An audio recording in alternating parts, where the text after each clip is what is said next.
This is 5:30 p.m. This is a regular meeting of the Board of Trustees of the McAllen Independent School District, which is being held today, Monday, March the 7th, 2022, which was to start at 5:30, and we did, at Texas Art Texas Room Staff Development Building at Achieve Early College High School, which is at 1601 North 27th Street in McAllen, Texas, 78501. Mr. President, it's a board workshop, not a regular meeting. I'm so sorry. Thank you for reminding me. This is a board workshop. Board workshop. At this meeting, there will be discussion by the board of items and subjects listed as follows. Before we go into public comment, if there's no objection, I'd like to ask for a moment of silence, as this weekend we lost one of our loved ones, one of our family members of our district, and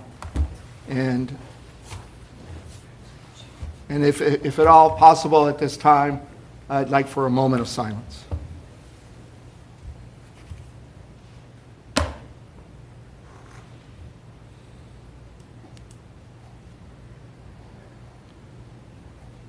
Thank you. And to his families, we wish our thoughts and prayers are with you, and we wish you peace. We'll now go to item number 2. This is again a board workshop. Item number 2 is public comment. Under BED exhibit, the board encourages public comments at all board meetings. According to board policy, BED local board meetings, public participation, and related district administrative procedures and practices. Number 1, persons wanting to make a statement to the board are required to register with the superintendent secretary no later than 1 hour prior to the start of the scheduled meeting.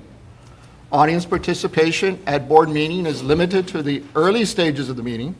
At all other times during the board meeting, the audience shall not enter into discussions or debate on matters being considered by the board unless requested. Each participant is limited to 2 minutes per meeting to make comment to the board. The board shall not deliberate or decide regarding any subject that is not included on the agenda posted with notice of the meeting.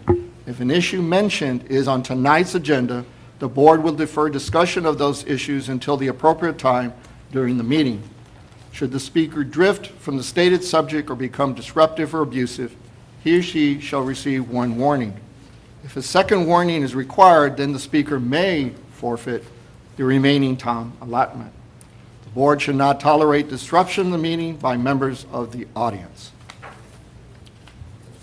We have 1 individual that has signed up at the appropriate time to speak today. It's Ms. Castro, and her topic is participation with RGV in the strategic plan to improve and expand bilingual education. Ms. Castro, si gusta pasar. Buenas tardes. ¿Listo? Cuando usted empezar. Will her time be kept on the, there you go. Ok. Código Estatal de Texas, 29067. Plan estratégico para mejorar y ampliar la educación bilingüe. Esta sección, institución de enseñanza académica general, tiene significado asignado por la sección 61003. La agencia, en colaboración con la Junta Coordinadora de Educación Superior de Texas y la Comisión de Fuerza Laboral de Texas, deberá desarrollar un plan estratégico que establezca metas tangibles y establezca plazos para aumentar el número de educadores certificados bajo el subtítulo B, capítulo 21, la instrucción de educación bilingüe. Aumentar la cantidad de modelos de programas de inmersión bilingüe, unidireccional y bidireccional utilizados en las escuelas públicas. Educar a las familias y a los empleados del distrito escolar sobre la importancia de la educación bilingüe en su primera infancia. Adoptar un proceso uniforme para identificar a los estudiantes desde el prekinder hasta el grado 12, con dominio limitado del inglés. Monitorear el aprendizaje bilingüe de los educadores desde el prekinder hasta el 12º grado. Y recopilar datos relacionados con la identificación y seguimiento a virtud del párrafo A y B. Aumentar el número de graduados de secundaria bilingües y multibilingües. Desarrollar el plan estratégico. El plan estratégico desarrollará la agencia. Consultará con representantes apropiados, instituciones de enseñanza académica general, escuelas públicas, programas de educación para la primera infancia, padres y tutores legales. Podrá colaborar con representantes de agencias estatales, regionales y locales, organizaciones sin fines de lucro, proveedores de servicios sociales, organizaciones basadas en la fe y la comunidad empresarial. Estudiará el uso del dominio, de la prueba del dominio del idioma metabilingüe para certificar a los educadores en la instrucción de educación bilingüe y determinar el impacto de usar esta prueba para evaluar las competencias críticas necesarias para emplear programas bilingües en cada nivel de grado.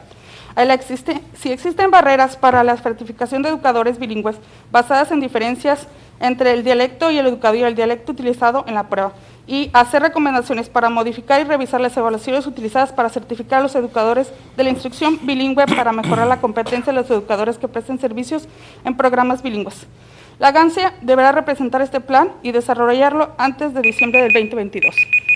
Necesitamos profesores bilingües, necesitamos educación bilingüe. Y espero en un futuro nuestras generaciones no necesiten de un traductor para poder entender a personas como yo, porque lo necesitamos. Gracias. A usted, Ms. Castro. Gracias. That concludes our public comment portion. We'll now proceed to item number 3, and this is discussion of the 2022-2023 budget. This is again a budget workshop. For purposes of being transparent and so that the community is aware of the areas that the administration wishes to discuss and get input from the board, we do have items listed on the agenda, but it's not limited to those items. Any board member during a budget workshop can bring up any matter in which they wish to have either discussed or conveyed to the administration for further information at a later date during this meeting. So we got a little bit more latitude than we would under a regular board meeting. So we'll now proceed at 3A, report regarding the state funding climate. Dr. Gonzalez. Yes, sir, Mr. President. Mr. Josh Haney from Moat Casey and Associates will report on the state funding climate, and this item is for information purposes only. Mr. Haney? Hello. Great. Thank you. I'm sorry I couldn't be there in person, so thank you for this while we this team's call here. I'm going to be on the state and some of the parameter districts across the state are having work during this challenging time. One of the concerns across the state has to do with the attendance disruption that are due to the pandemic, particularly with the variant and all the.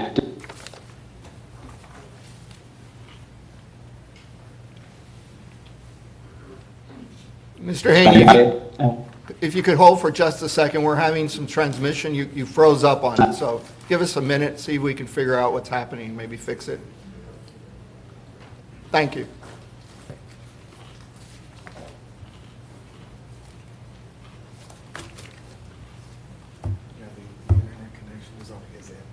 It probably is. It usually is a Wi-Fi on there.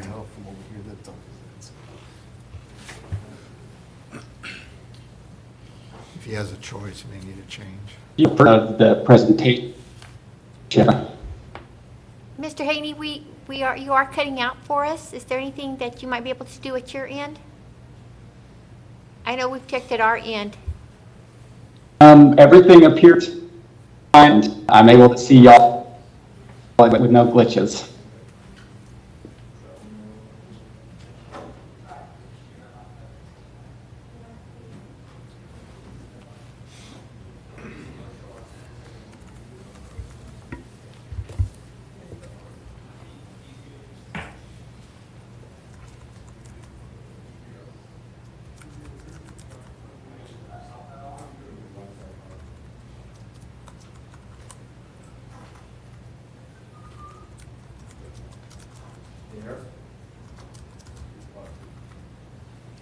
Is it possible you could call in on a cell instead? Yeah, we can do that.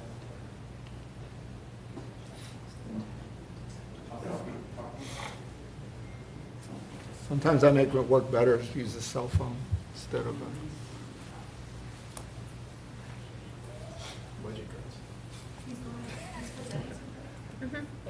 He's presenting, but I do have it over here also. What did you need? He's presenting right now, but I do have it over here. No. He's presenting. Do we need to do something different? Mr. Haney, can you go ahead and say something? Yes, I can hear y'all. Go ahead. Okay, hold on. We're still trying.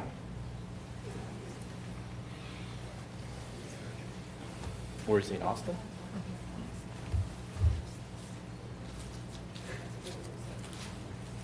if there's a number I could use to call in, I'm happy to do that as well.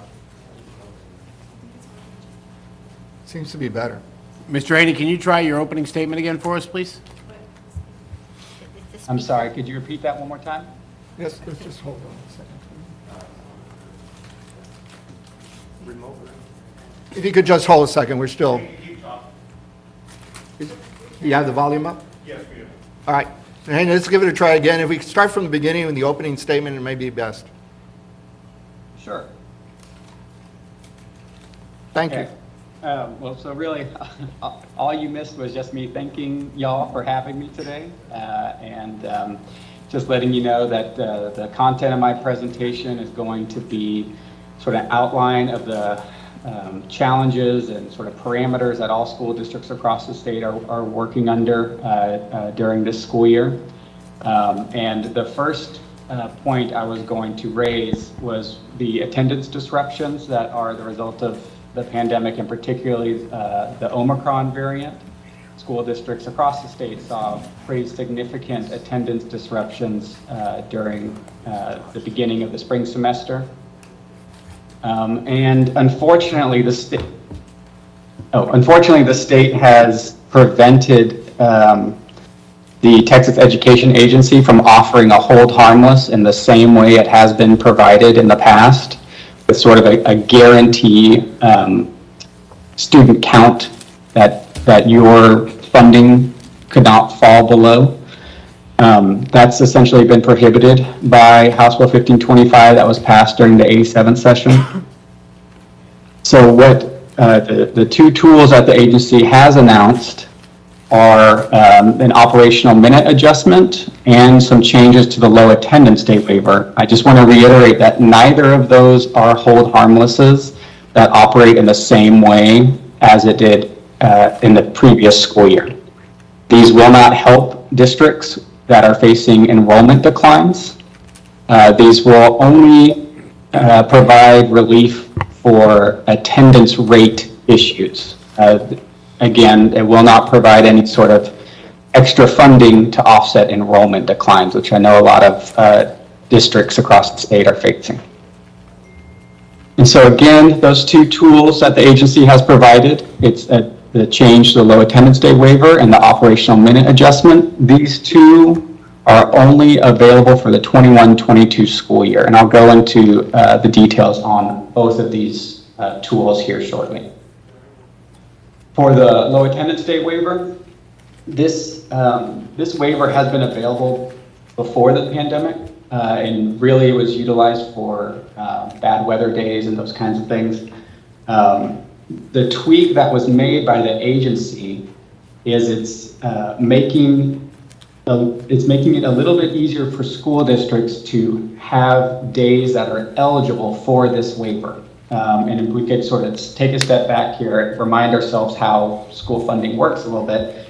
Your funding is tied to the attendance, the average daily attendance that your district generates, right? So in order to count for funding purposes, the student has to be attending either in person or virtually during the school day.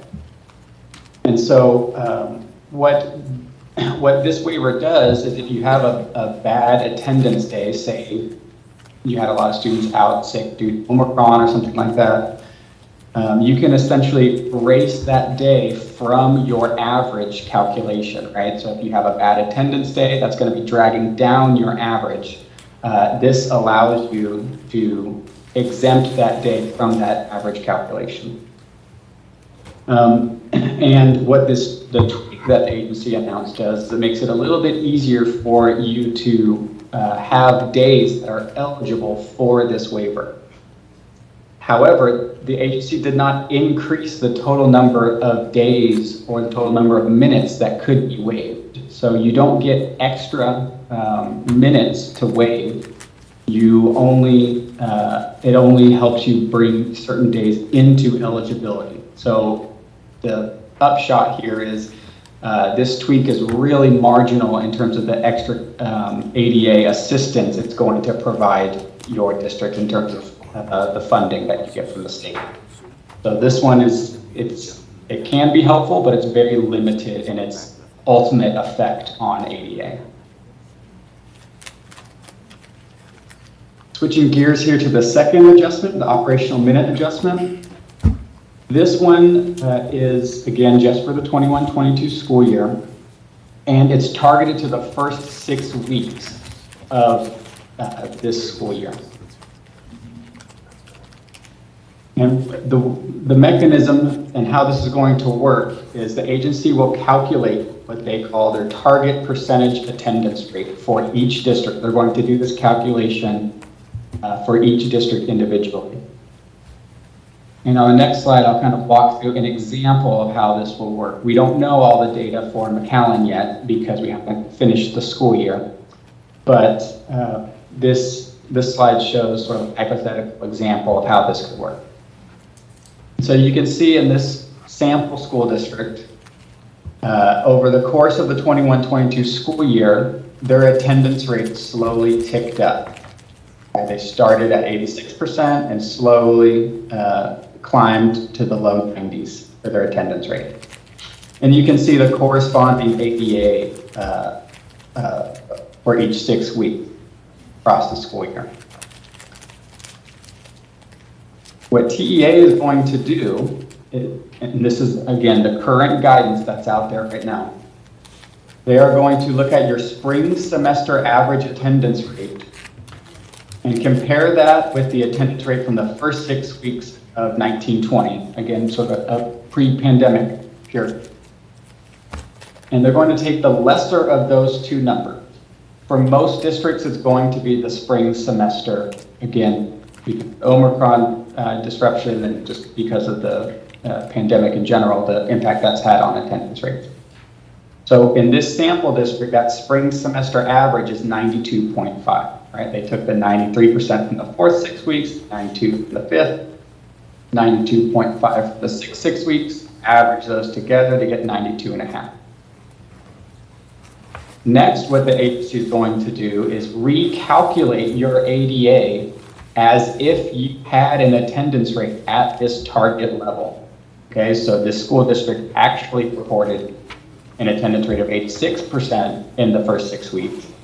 But for funding purposes, the agency is going to use a figure for that for 6 weeks as if the school district had an attendance rate at 92.5. Okay, that figure for the first 6 weeks that the agency plugs in is then going to be averaged in all the other ADA counts for the second through the sixth week.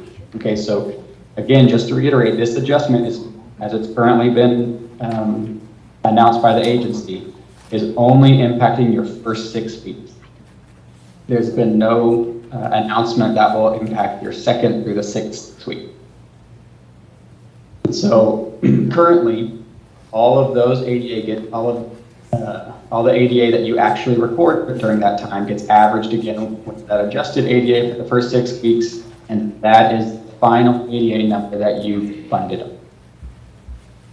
I do want to point out that the agency is reevaluating this methodology, and they've made that announcement sort of in response to the Omicron variant. They've seen data across the state about how school districts are struggling with attendance, particularly in January. That's what prompted them to reevaluate this. I understand some members of the House Public Education Committee are also encouraging state leadership to adopt an additional adjustment that the agency is proposing. And so this is a very fluid time in exactly what the agency and what state leadership are going to do and what sort of additional supports they're going to provide school district in response to all this ADA disruption. So the guidance could change, but this is where things stand at the moment. I do want to reiterate that neither of those adjustments will, again, offset enrollment declines. They're only going to help you to the extent that your attendance rate during the spring semester is higher than the attendance rate in the first 6 weeks. So to the extent you're able to improve on that, that's the benefit you could get from this adjustment.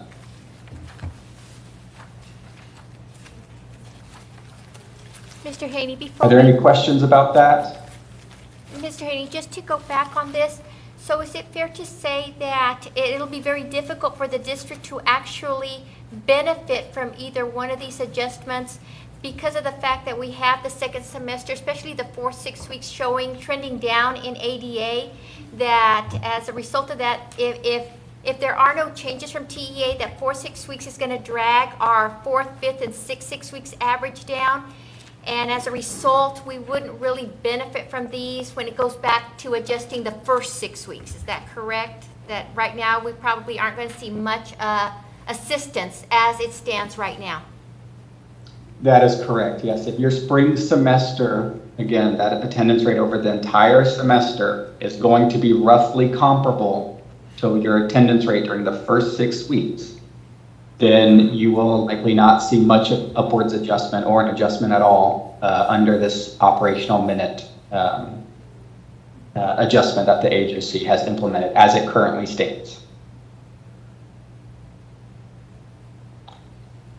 Any other questions from the board? Just to go back to your earlier slides, Mr. Hain, just to be clear, at this time, the state is not allowing TEA to go to a harmless approach as they had in the past. Is that's what you stated, Yes, correct? that's correct. And you do not anticipate that the state will allow or that TEA will be taking that approach at all for 22-23? Well, certainly not for 22-23. I'm not hopeful that there will be an adjustment then. I am, I try to not predict what the legislature will do because they're often not very predictable in their decision making.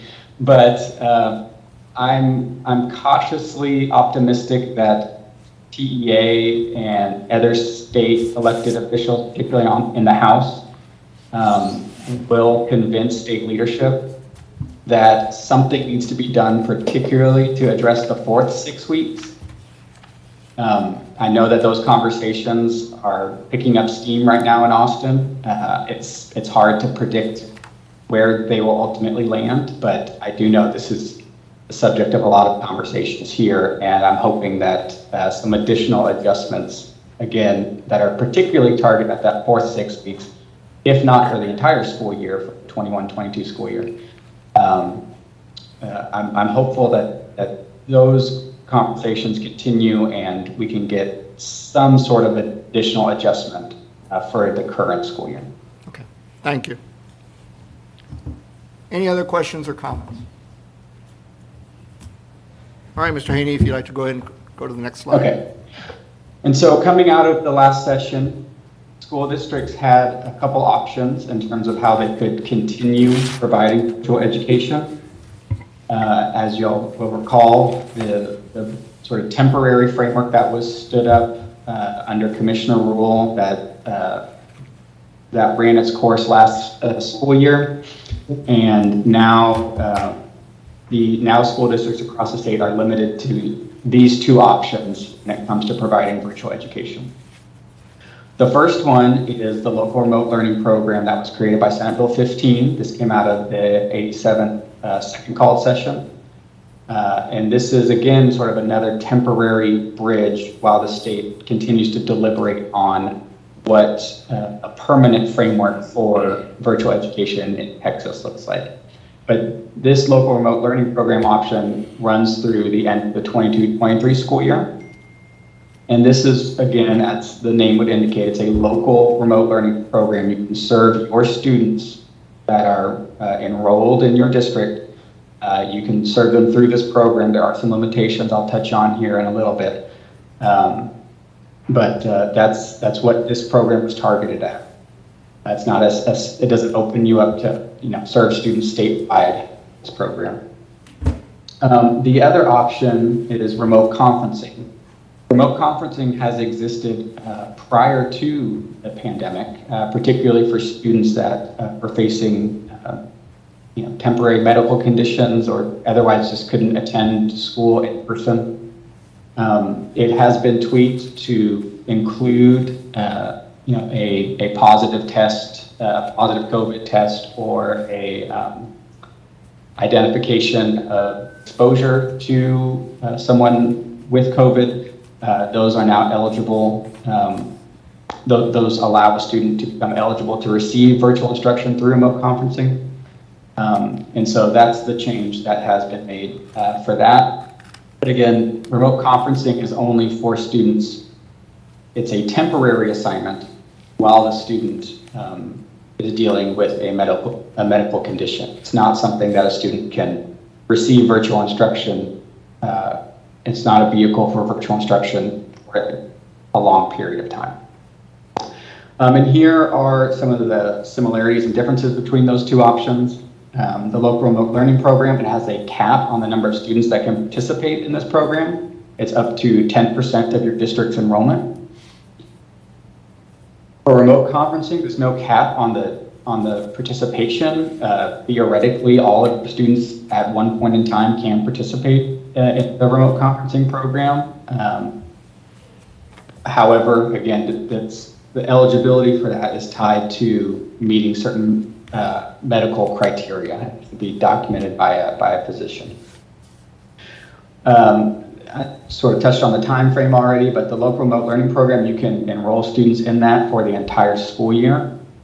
For remote conferencing, again, that is temporary. It cannot exceed 20 days without a waiver. The LEA eligibility, so only districts that have a C rating or higher can offer virtual instruction through the local remote learning program. For remote conferencing, it's available to all school districts across the state. There's no requisite performance rating when it comes to using that program.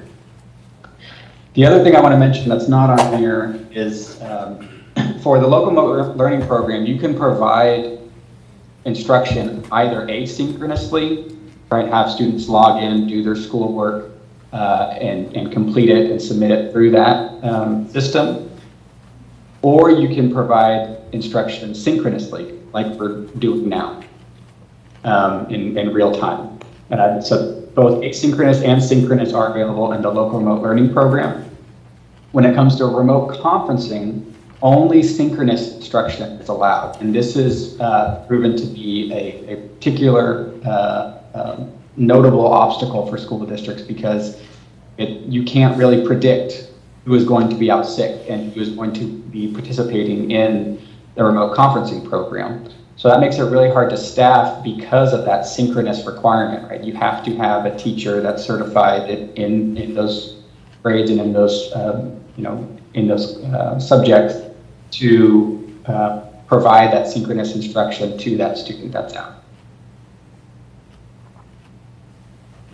When it comes to student eligibility, we've touched on this a little bit for the remote conferencing. Again, the student has to be unable to attend due to a temporary medical condition, a positive COVID test, or close contact qualifies them as eligible to participate in remote conferencing. The local remote learning program, the eligibility requirements are a little bit more stringent here, particularly if the student attended school virtually for a majority of the prior school year. So if that's the case, then they have to meet all sorts of additional requirements related to their STAR score, their grades, their absences in the prior year. So again, if they were majority remote or majority virtual in the preceding school year, all of these performance metrics start becoming important when it comes to that student and their attendance generating funding in the school finances. If they didn't attend school virtually for a majority of the school year, they do still have some eligibility around their attendance. They do have to have fewer than 10 unexcused absences in the current school year. So again, once they hit that 10 unexcused absences, any local remote learning attendance will not count towards ADA that's funded under the state system.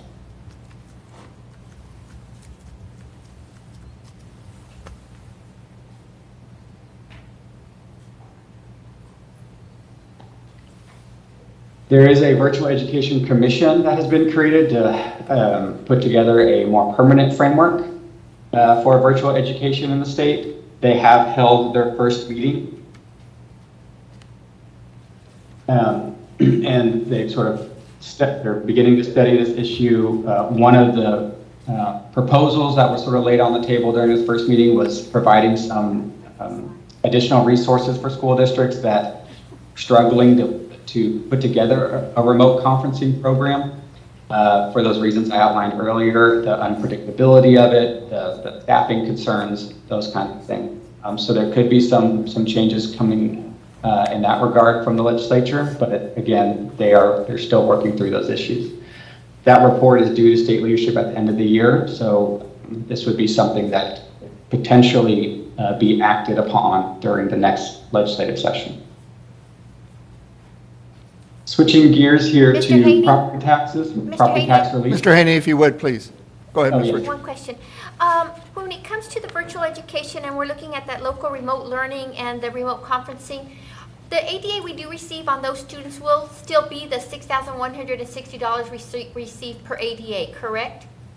The only Yes, constraint so would be within that, the funding system, those virtual, any ADA you generate, either in person or virtually, it's going to be, as long as it's eligible for funding, right, it's going to be treated the same way, right? They're going to be funded the same way, either it's virtual or in person. so the only, Um, I'm sorry, continue.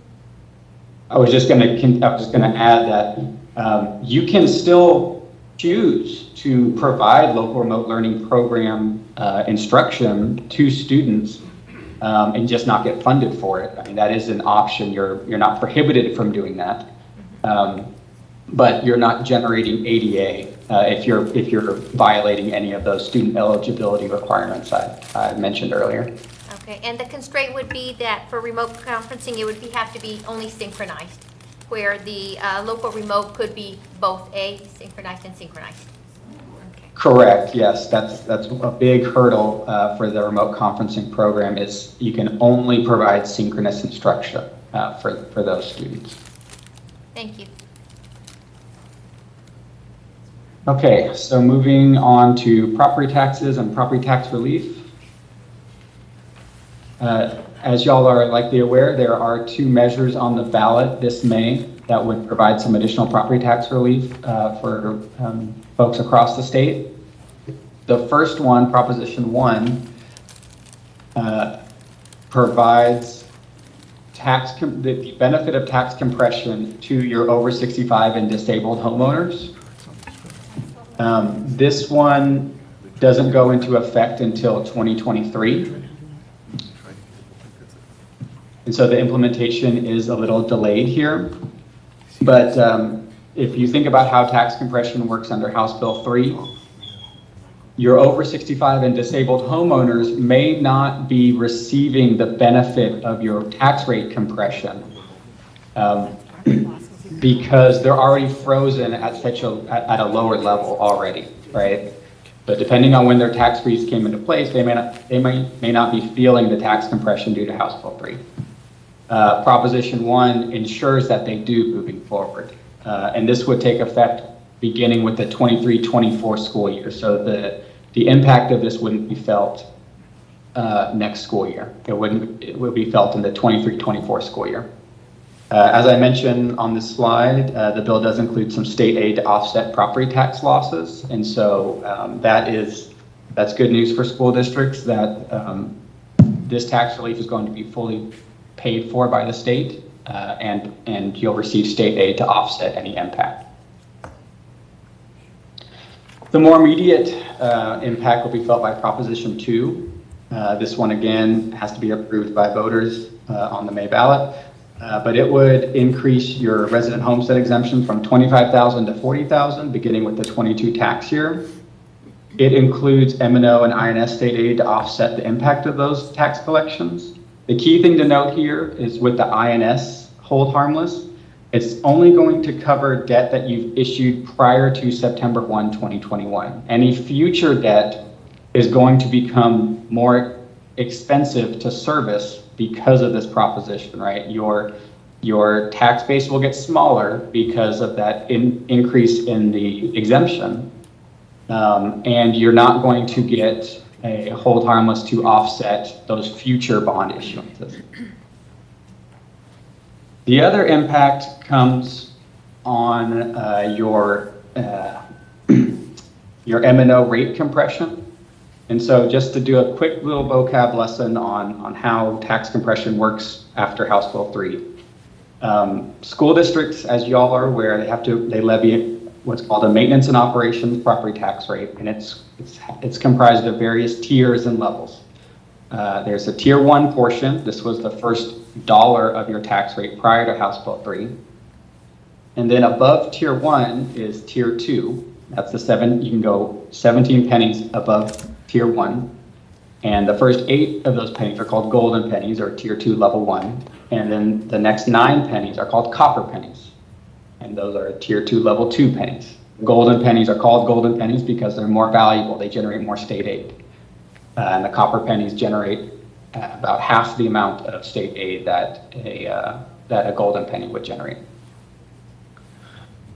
The tax compression that we're talking about, though, with House Bill 3 and with the impact of this Proposition 2, this only impacts the tier 1 portion of your tax rate. So your property value growth and the impact of Proposition 2, that's just going to impact the tax compression we see on tier 1. It's not going to impact any of the tier 2 pennies you've adopted. And generally, with this tax compression, the way it works is more property value growth equals lower M&O tax rates. Okay? And so if we think back to what Proposition 2 does, what it does is it increases your exemptions. It takes value that would have been on the rolls, it takes that off the tax roll, and it's going to make it look like your value growth is less than it otherwise would have been. Okay, so without Prop 2, your value growth would have been an apples to apples comparison. Your property values with the $25,000 homestead exemption compared to your values with the $25,000 homestead exemption in the current tax year. With Prop 2, however, that's going to shave off some of your property value growth, from the perspective of the state and the Texas Education Agency. And so with lower growth, that could mean less or perhaps no tax compression in 22-23. And so we've calculated some possible tax compression scenarios for McAllen. You guys currently have a tier 1 rate of 89.11. So essentially, you would, unless you guys grew, you saw year-over-year value growth north of around 2.5%. If you're less than 2.5%, you're gonna still be at 89.11. You're not that tier 1 rate will not be compressed any further. If you see value growth north of 2.5%, then that's when local compression will start to kick in again for y'all. And it will do so all the way down to the floor of 80.46. And so again, I just want to remind y'all that this is 2.5% year-over-year growth despite the homestead exemption increase, okay? And so I think if it's an apples to apples comparison, you would need to have around, I think it's 6.5 or 7% year-over-year growth, right? Because that homestead exemption increase is going to take value off the rolls and shave some growth off when it comes to the tax compression calculation.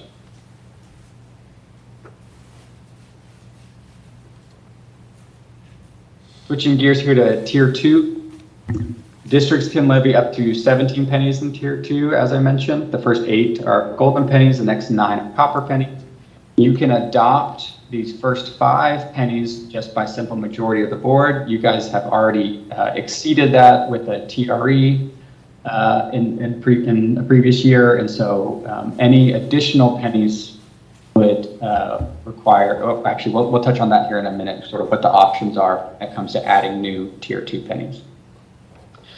For McAllen, you guys have adopted 15.75 tier 2 pennies.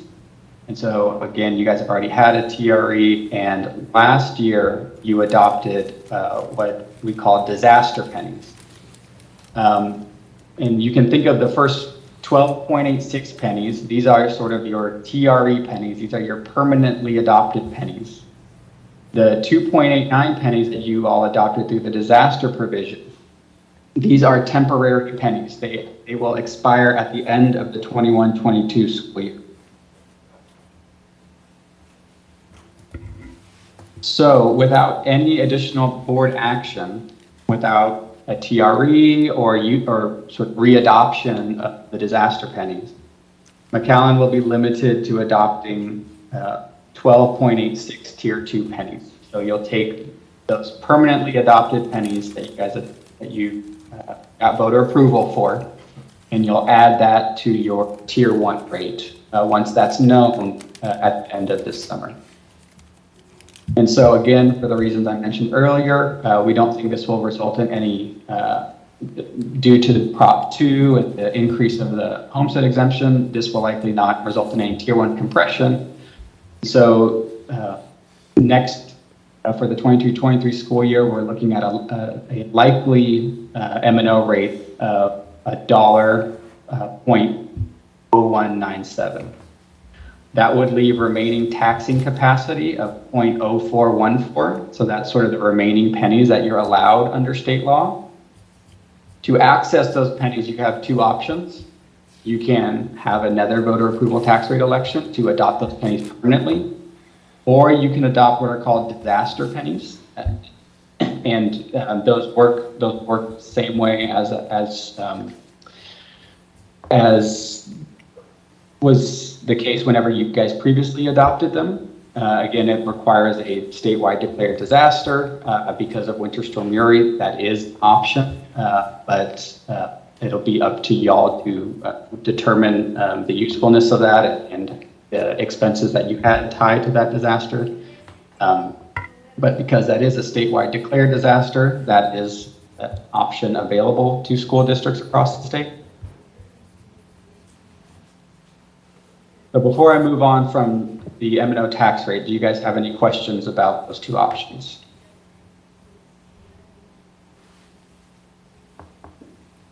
No, sir. Mr. So Haney. looking forward, just wrapping up here quickly, I'm looking forward to the 88th legislative session. The governor has, we're now through the primaries. The governor has announced some of his priorities, particularly the Taxpayer Bill of Rights.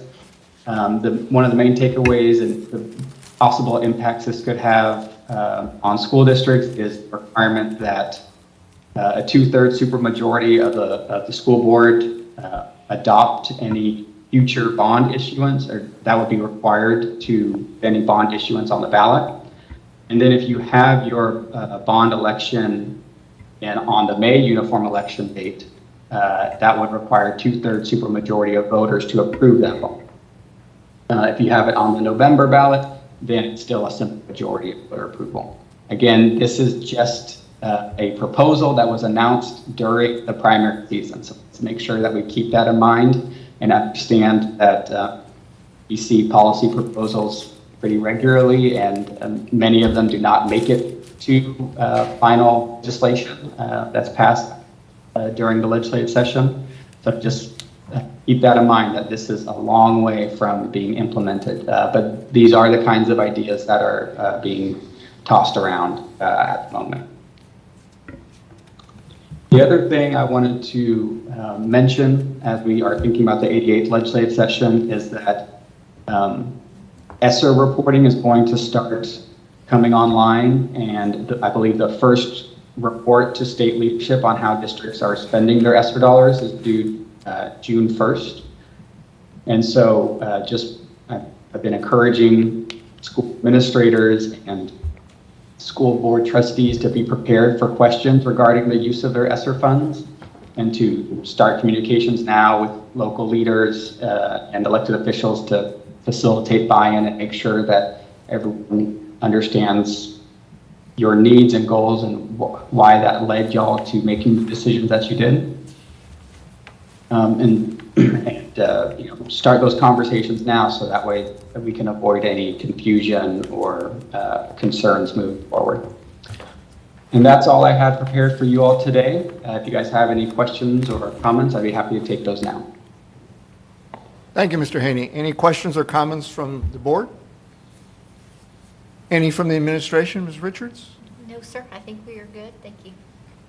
Ms. Felix? Okay. It seems like we're good at this point. Mr. Haney, thank you. Okay, thank you for having me. Thank you. Mr. President, I'd like to make a motion to reorganize the agenda to move forward item 3D. We have a motion by trustee Aliceda and we have a second by trustee Alvarado. All in favor of reorganizing the agenda and bring up 3D at this time, signify by voting aye. Aye. Opposed, nay. The ayes have it, 6-0, motion carries. We'll now proceed to report, item 3D, report regarding the new program offering in partnership with UTRGV. Dr. Gonzalez. Yes, sir, Mr. President. The Instructional Services Division will present a new program offering in partnership with UTRGV. Dr. Rosalba de Hoyos, our Assistant Superintendent for District Services or Instructional Services, will share more information, and this item is for information purposes only. Dr. de Hoyos. Yes, thank you. You're welcome. I think they need to allow me to project.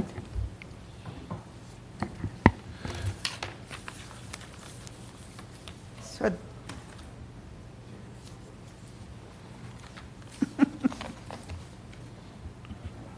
While Dr. de Hoyos is setting up, we do have Michael Aldape here, who is the Director of Dual Enrollment with UTRGV. Welcome, Mr. Aldape. We also have Dr. Art Cavazos, who is a UTRGV consultant, former superintendent from Harlingen CISD.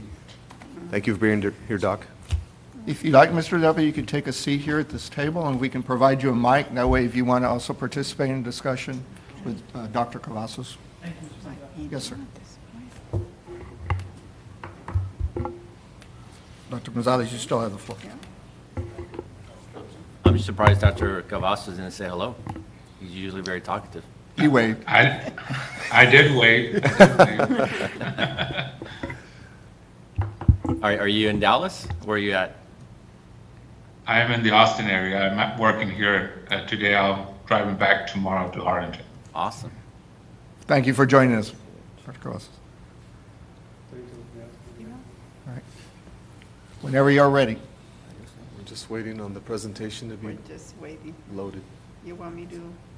It's right. We did practice this 100 times. Now we It always happens I need that to- On the way. live I mean, environment, yeah, it changes. For somebody that works at home from now, it always happens. No, I have the presentation. They want me to join a Teams. They want me to join Teams, so,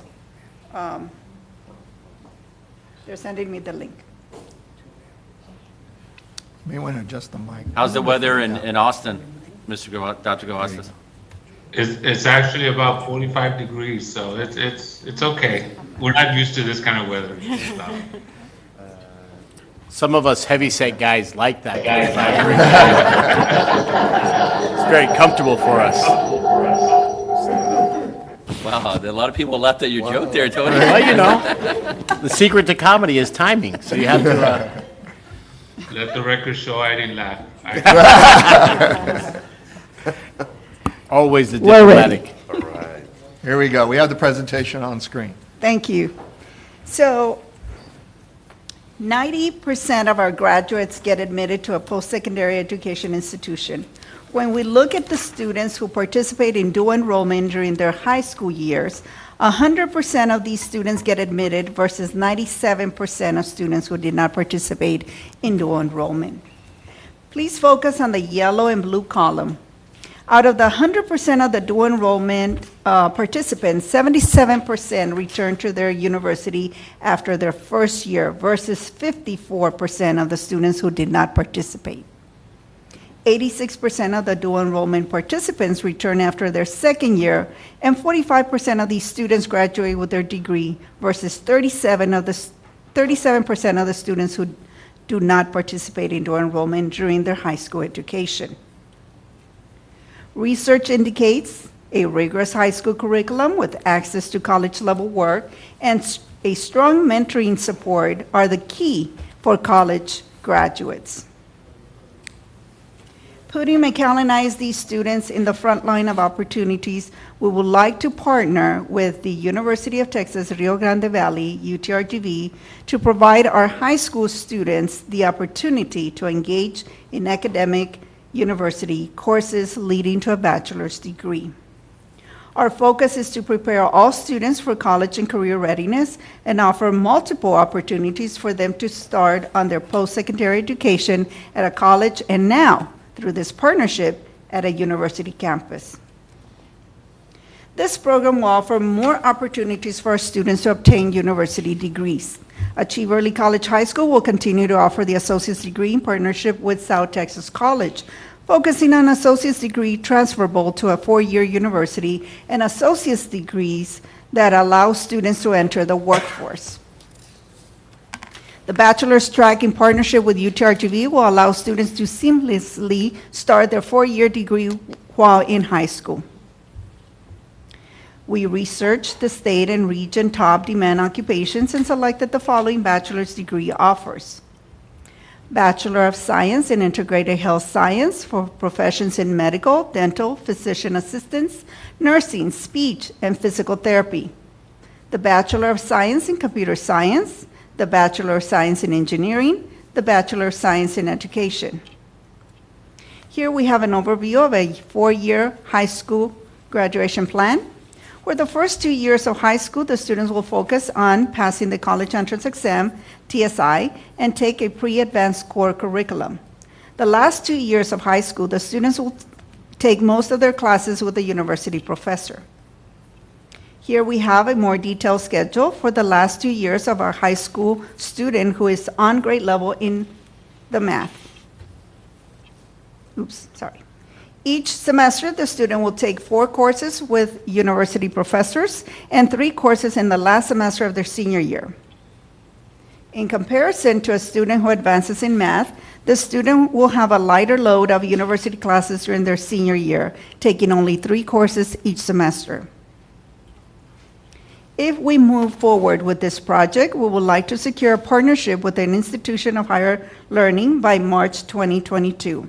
That institution being UTRGV. We will conduct student recruitment and selection by May 2022, and during the 22-23 school year, we will be ready to have our first cohort attend their dual enrollment courses by August 2023.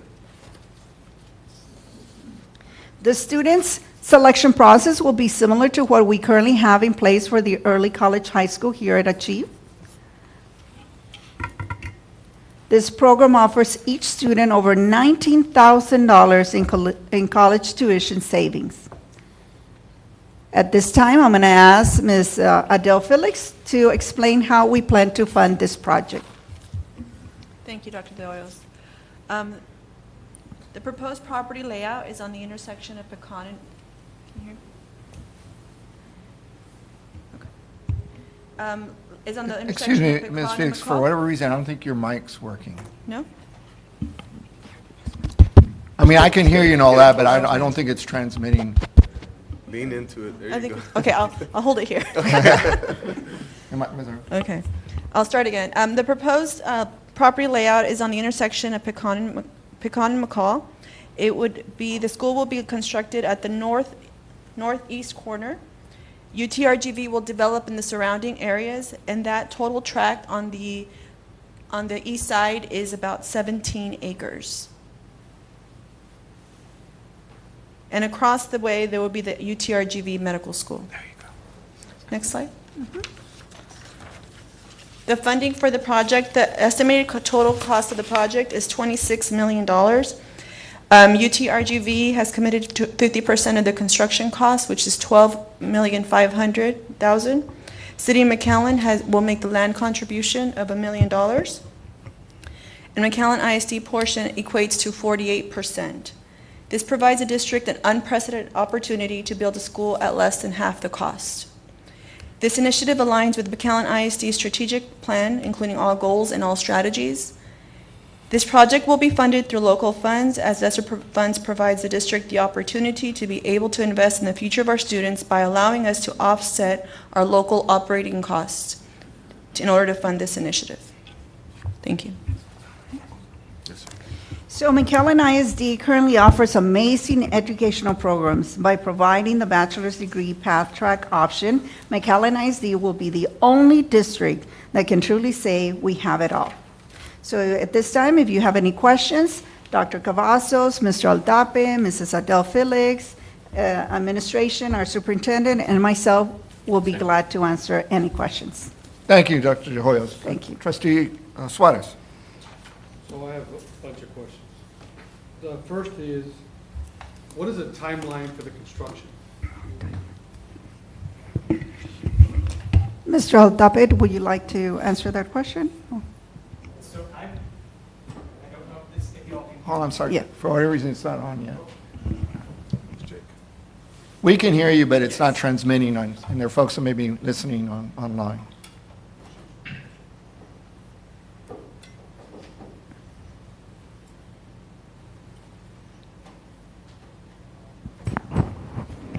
Thank you, Mr. Aldape. Thank you. Thank you very much for the opportunity to be here with everyone tonight. For this question, I would defer to Dr. Cavazos, since this is more his area of expertise. Thank you, sir. Thank you, Michael. Can everyone hear me? Yes, sir. I'm sorry. Okay. Thank you so much. Just want to thank everyone for allowing us to be here and appreciate the opportunity to be before you all. So the timeline is really driven by the school district in the sense that the district will take the lead in the construction of the facility. The district will select the architect. The district will take the lead in the actual construction. Having said that, because it is a UTRGV partnership, the goal is to construct a facility that mirrors a college experience. And so the University of Texas Rio Grande Valley would be very involved with that process. In the perfect world, if we back map it, you all would select an architect firm. The design, if it complements what Harlingen Collegiate High School has, that design phase would be a little quicker than the one we experienced in Harlingen. And then you give yourselves about 9 to 12 months to construct the facility. Is there a picture of a master plan? So am I understanding correctly, it'll be a building for these high school students, and then surrounding that building will be additional buildings from UTRGV? Am I correct? That is correct. And so that's almost considered like the 40-acre campus for the UTRGV. And so there is a current review of what's going to be built there, but they have already made commitments that it's going to center around the medical school. Okay, so if I'm understanding correctly, and just so our taxpayers know this and everybody knows this, it is a building that'll be on the property that the city is donating. That building is or the cost of this is supposed to be, was it $28 million each? 25 million. 25 million each? Am I correct? 12 and a half. 12 and a half million each, right. So who does this building belong to? So the way that it's designed, the building is constructed as a partnership, and then it becomes part of a depreciation schedule over time. So in Harlingen, for example, the building belongs as a mutual agreement for 35 years, and then it becomes part of the programming for the University of Texas Rio Grande Valley. We own the program. They will, after 35 years, own the building. So UTRGV will own the building after 35 years? In the Harlingen model, that's correct. And that's a model that's being designed here in McAllen Sure. as well. So in those 35 years, who's maintaining the building? So it's a dual partnership. So it's a 50-50 cost to maintain the building Cool, so, and operate the building. so are those employees from UTRGV or are those employees from the school district? The reason why I'm asking is because we're contributing to the TRS, we're contributing to their healthcare insurance. Is all that being divided by both parties? So as far as the employees, the ISD would have their employees and the university would have their employees. So it would be separate employee and staffing. Mr. Suarez, if I can, just real quick. Can you state your title? I'm a little confused who you work for. So I'm a consultant for the University of Texas Rio Grande Valley. Okay, thank you. Okay, so if the air condition doesn't work at this building, are they going to call UTRGV or they're going to call McAllen ISD? I'm hoping you're not going to say both, because then I'll be really confused. So it won't be both. It would be a shared cost as to what it costs to to fix the air conditioning unit, that's all spelled out in the lease agreement. And so if it's the ISD that fixes the air conditioning unit, they would bill the university for Okay. their share. So this building, it will only house McAllen ISD students. They will not house college students that are not pertaining to McAllen ISD?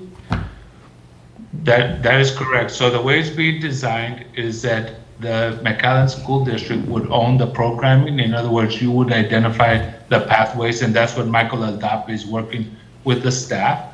But you also have access to define and identify the programming for after-school hours, because this building is intended to also operate as a footprint of the university after school hours. So if you wanted to design programs and the numbers made for, say, paraprofessional pathways to teaching profession, that's an option that you all have. And so really this entire programming and the building, designing the programming belongs to the ISD. So to answer your question regarding, will it only be McAllen students? If you all have an open enrollment policy, it's very possible that there are kids that are coming from neighboring school districts to attend your school during the day. Well, that's definitely the plan. I just wanted to make sure that the university is not going to be using that building to house students that are not part of the school district, 22, 23, 24-year-olds, operating the building at the same time as school operations, which I know the obvious answer. I just wanted you to say yes, so that. Yeah, that's correct. So that I too can be a consultant one day for UTRGV. Unfortunately, I can't see who's speaking on the video, but I can almost guess, but anyway. You can just say So my next question is meanwhile, while this construction phase is going up, because I know Dr. De Hoyos talked about how we want to start it next year, where would these students be housed? I'm going to defer back to your administration for that. Remember that in the pathway or the roadmap that they showed, 9th and 10th grade, they're really not taking university classes. They're getting ready to do it in the junior, senior year. So I'm going to defer back to your administration. Hence why I asked how long the construction would be, because if we don't have it done in 2 years, then you have these students that for 2 years are hoping that their junior year, this is complete. So I guess there's a reason why I asked that question first, but go ahead, I'll let Yes, Dr. correct. Hoyos. So the plan is that all students will be at their comprehensive schools where they belong until the building is finished. Once the building is finished, 9th grade will start there at that campus. Okay. All right, so here comes the numbers game. How many students do y'all anticipate us, and this is more for our administration, how many students do we anticipate trying to get from surrounding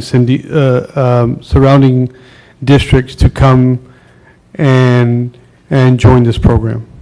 Because what I would hate to see is for us to water down our partnership with STC, our IB program, to fill up this new program. So I'm sure there's some studies done and some numbers done on what new students and what recruiting, how would this be a recruiting tool for surrounding districts? Well, we know that 361 students left that belong to McAllen ISD left to Edinburgh CISD this past year. 158 left to IDEA. 347 students left to PSJA ISD, and 127 left to South Texas ISD. So we believe, because of the reasons, some of the reasons, we couldn't capture all the reasons why they left, but some of the reasons that students left in the secondary level was for other programs that we're offering in these districts. So we're believing that by offering more opportunities to our secondary students, we will retain those students here, especially looking at Cathy being one of our campuses that we lose most of the students to South Texas ISD. This new campus will be catty corner to Cathy, so we're hoping that those students will also stay with us. So that's 128 kids that went to that To specific South school. Texas, and then 347 to PSJA. But does 361. PSJA, Edinburgh, and the other district that you mentioned, do they provide a 4-year pathway to college? PSJA offers, what they're marketing right now is a collegiate high school. The partnership is different, obviously, now with UTRGV. I hear Edinburgh is also looking at something similar.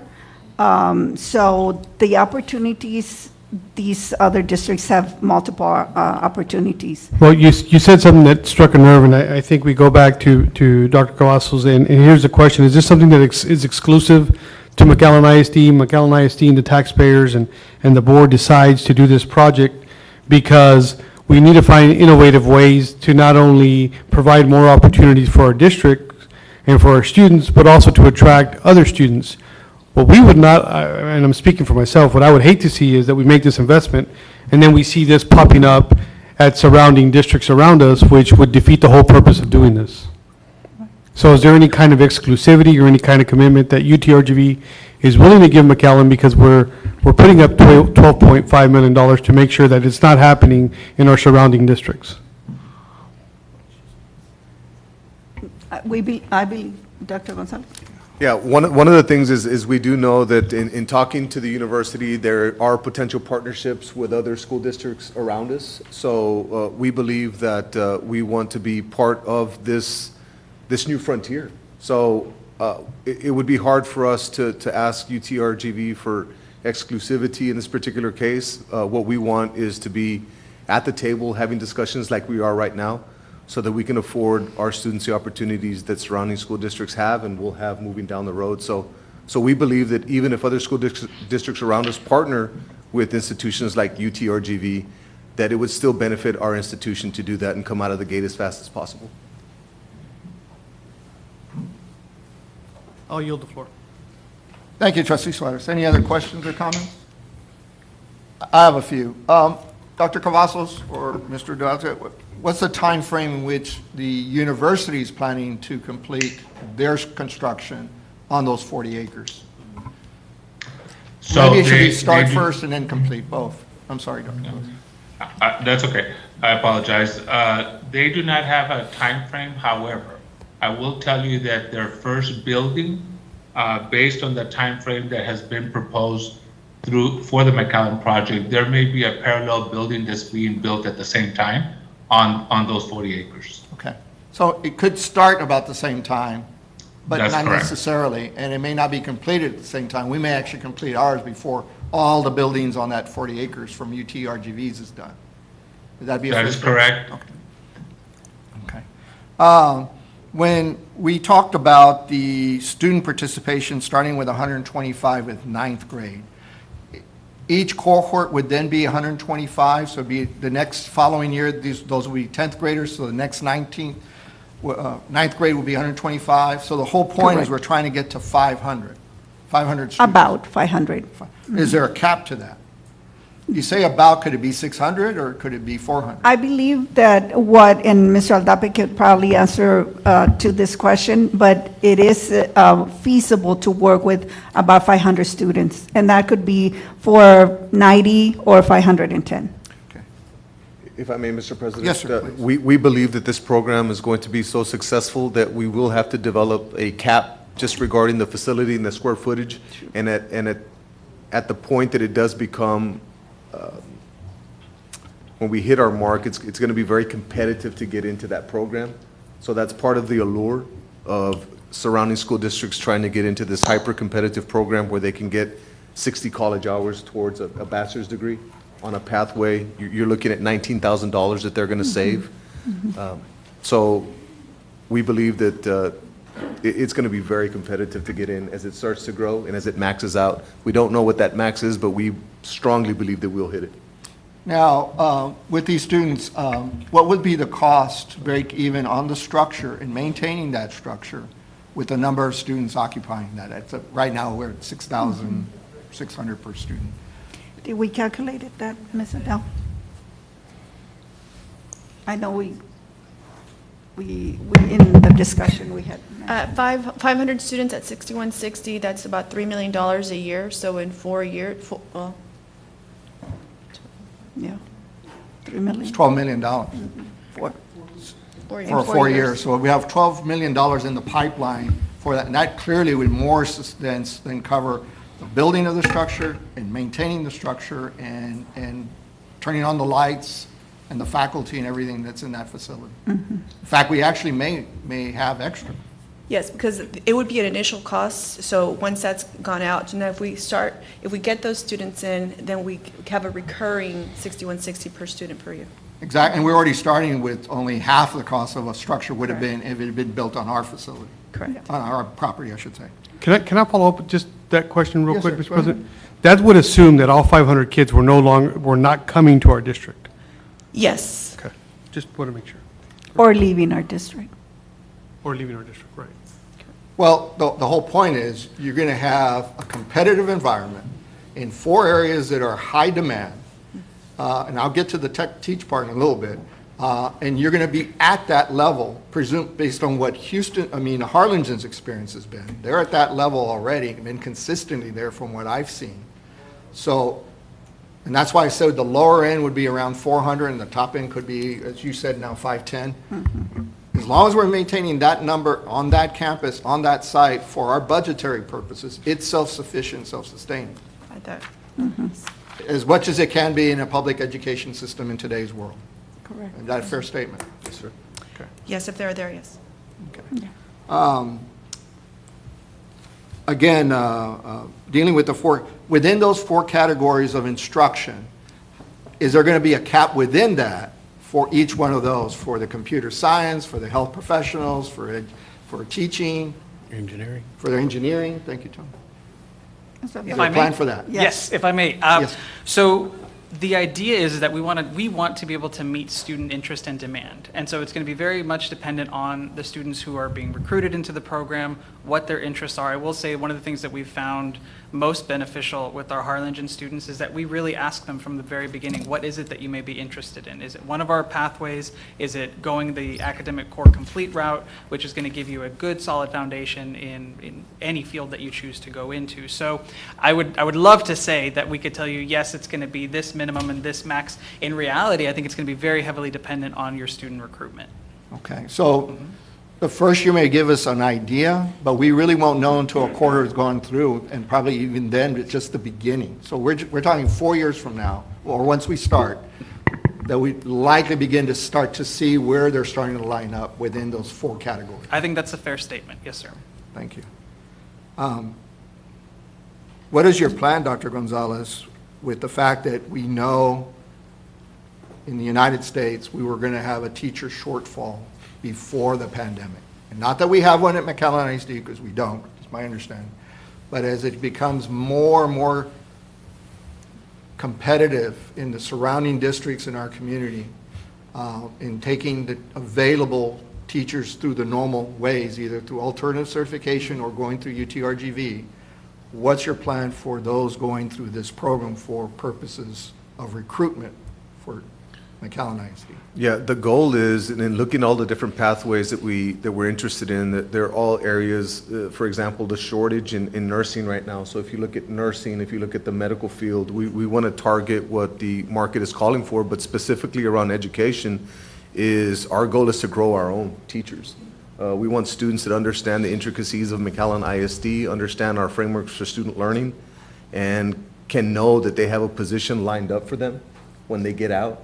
And then we can start to forecast how many special education teachers we have in the pipeline, how many bilingual education teachers we have in the pipeline. So it's going to be a grow your own type mentality with a very strong program, because UTRGV has a tremendous education department.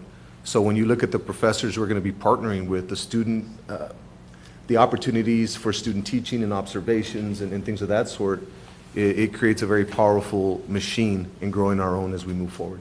I will commend you, Dr. Gonzalez. I've been with you over the last several months, in which 3 students, the last one was at Achieve recently, and they indicated they were going to go into the teaching profession, and you encouraged them to continue that path and continue to connect with us, McAllen ISD, and that as time would go on, that they would now have a job at McAllen ISD. Yes, sir.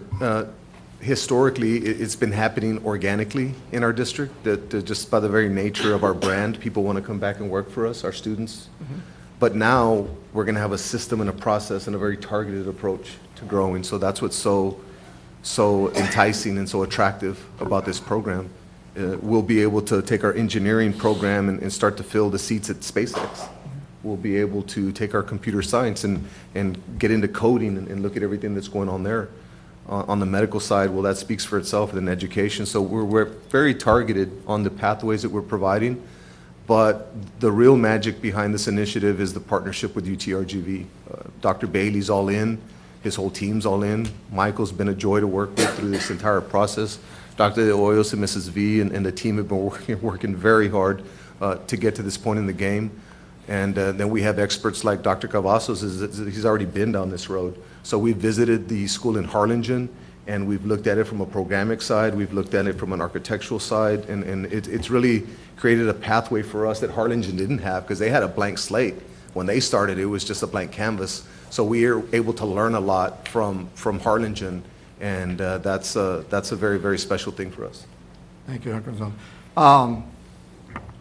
As far as the cost to our students, we talked about the cost within, the savings within McAllen ISD, but as they transition and now move over, and the hope would be, I gather, they would continue their program probably on the same 40 acres, if not at the main campus.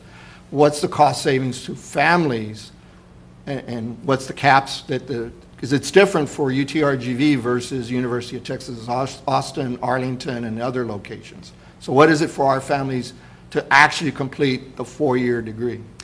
And it's a great question, and I will be completely honest. I would hate to say that it's X amount because every degree varies. I will say that the $19,000 that Dr. De Hoyos referenced is a true direct savings to your students and families if they go through this programming, and that is based entirely on our tuition and fee schedule as of right now. Now, I will say that our institution, as you all have seen in the news, and you all have probably been made aware, we are constantly reimagining our tuition advantage programs and the savings that we're able to offer students and families throughout the region. So I truly believe that not only would your students be eligible to save this amount of money by starting their programming early, but I think that it's very, very likely that they would be able to complete their programming with little to no debt, which is the case for most of our students. If I may, real quick. Yes, sir. Trustee. Just want to piggyback on that, Mr. Aldape. I'm very familiar with the UTRGV Advantage program. If your family income is below $100,000 a year, you essentially go to school for free. No fees included in there. And I understand that there may be a process of it being bumped up. So if our students participate in this program, would that disqualify them, since they're already starting at the freshman and sophomore level, would that disqualify them when they get to main campus or to continue on the 40 acres? No, that's a great question, and so, no, sir, it would not. Now, there are certain requirements that the tuition advantage programs do have, and so there are SAT scores that we look at. There are certain criteria aside from the income that we want to see from the students. But no, participating in this type of program does not exclude a student later on from benefiting from that type of program. And I'm going to Yes, sir. I'm going to take it one step further. UTRGV offers this program no matter how far you go. Should you get your bachelor's and you want to continue your master's, they can do that. Should you want to continue your doctorate, they can do that. They ask for a commitment in return if you get your doctorate, I believe from the School of Health, where if UTRGV picks up the tab for 4 years, and we talk about having our own students come back and teach for us, if you're a medical student at UTRGV and they pick up that doctorate those years, you can continue to write that off just by serving the community at one of their multiple clinics that they have across the Rio Grande Valley. They're AHECs, I believe they're called, the Area Health Education Centers. So these are topics that, you know, we look at the investment of $12.5 million, and we look at UTRGV going to kick in another $12.5 million, and our partners at the City of McAllen that's going to kick in the $1 million for the land. But we also need to look beyond that investment and see the opportunities that are being offered. Guy Bailey said it best the other day, where the biggest loss the Rio Grande Valley suffered on a yearly basis didn't come from employment, didn't come from jobs. It's what he calls the brain drain, where a lot of our students leave our area and go study elsewhere, but they don't come back. And this is an opportunity for us to kind of close that drain and say, you know what, we can do this, and these are the opportunities that are offered to essentially all students, but McAllen ISD students are going to get the leg up because they're going to have their first 2 years already under their belt. And that's where I was trying to get to, and Trustee Forina helped us bridge the gap, and it saved us a lot of time in the follow-up questions that I had, is what the benefit is to the families and the benefits to our community by getting this education, and the fact that it's $100,000 income or less, and 70% of our children are below the poverty line to begin with, so that's not going to be problematic. And then the fact that there's a commitment from them as they go through it. What I like about the program, as I understand it, much what Achieve does, is that the parents will be involved at the early stages of the selection process, so they understand the commitment here going forward, at least through the ISD portion of it, and hopefully transfers as they move into their other master's and doctorate degrees that we're going to need. And Trustee Saldívar, if I may again, as an Achieve parent, my daughter completed the 4 years at Achieve, walked on to UTRGV with her complete set of 35 hours that was already done. So she graduated high school in May, early June, and was on campus at UTRGV to start the fall as a sophomore already. So the cost savings that were passed on to us as parents, I mean, is out of this world. But the opportunity, again, that she had that knowledge, and a lot of people are they're very critical of the dual enrollment process because of the fact that, you know, you think that here's an 18-year-old now taking classes with 22, 23-year-olds. Well, the same can be said the other way. If I'm thinking about going back to school, I'll be a 50-year-old taking classes with 18-year-olds. Yeah. And to me, it doesn't, there's no balance there because education is education. Yeah. And that, at the end of the day, is what it is that we're striving for. So anybody that is, you know, said, hey, these programs, they look enticing and they sound great, you know, it all depends on the family base that you have. And as we did with my child, she had the opportunity, she went and she spent the day at IB, said, you know what, I enjoy the IB program, but it's not for me. She went to the comprehensive high school, said, this is great, but I find myself lacking interest. She went to Achieve and said, this is something that I really want to do. And all of that started when she was an 8th grader. So by the time that the application process started, you know, we had our first meeting with Dr. De Hoyos when she was the principal at Achieve, and that's where the process, you know, got going and got started. So I really think this is an opportunity not only for us now, but 25, 35 years down the road. And if we can work out a lease agreement and say, you know what, at the end of the 35 years, if we want to extend or if we want to work something out so that we continue to continue this program, I think that's something that, you know, we need to be able to discuss. And Dr. Cavazos, I think you said it best. What is it that sets our limits? Yeah, it's you all. And look, and I would say this also, I would add to what your trustee is saying, is that just because the last bell rang for the high school students, you also have access to the evening program in that building. And I would predict, just like in Harlingen, you're going to have kids from the traditional high school saying, I'd like to take a night class there. I would like, and my parent is going to attend as well. And so just think about the generational changes that are possible through a program like that within your boundaries. Well, you know, we've all grown up here, and we all know when we were an agrarian society, the dream and the hope of our people, for lack of a better way to say it, and I mean by valley people, is being able to stay here, get educated here, and live here, and thrive here, and become productive citizens of our society here, is generational to get to this point. And so I, for one, I have more questions, and they'll be answered as time moves on. But I'm committed to this, and I support this effort. And I appreciate the superintendent and you, Dr. Cross, and the UTRGV, Dr. Bailey, bringing it to our attention and bringing it into the fold, so to speak. And I look forward to our opportunities to continue to grow and thrive. Thank you. I do have some questions. Yeah, unfortunately, most of my questions have been answered, so I have a lot of hodgepodge questions, so there's really so I apologize for it. So we'll move on. No, actually, The one about, the achieve, and I think Trustee Fuenia alluded to, is, there is some criticism. I've heard or seen some literature that some of the students that do this don't get the grades, and then, they drop out of the program, and when they eventually do go to STC or UTRGV or somewhere else after graduate, they've tapped into some of their financial aid not knowing. And so that leads me to the question, who's going to recruit our students? Are we going to have to hire a staff? Because there's going to be a lot of, it's going to be a lot to kind of vet the students, make sure that we get in the right student to this program. So I will defer to the administration. Yes, we are going to obviously use Lisa and her team with regard to just making this part of our menu. So if you can imagine a fine dining experience, we just want to make sure that we have quality on the menu. So when we offer students these opportunities, it's going to be a number of filters that they have to go through, and academic performance is going to be one, because it's going to be a rigorous program. And there's going to be academic counseling along the way. So if a student's not carrying their weight, then they'll have to make decisions, just like they do now at Achieve or in the IB program.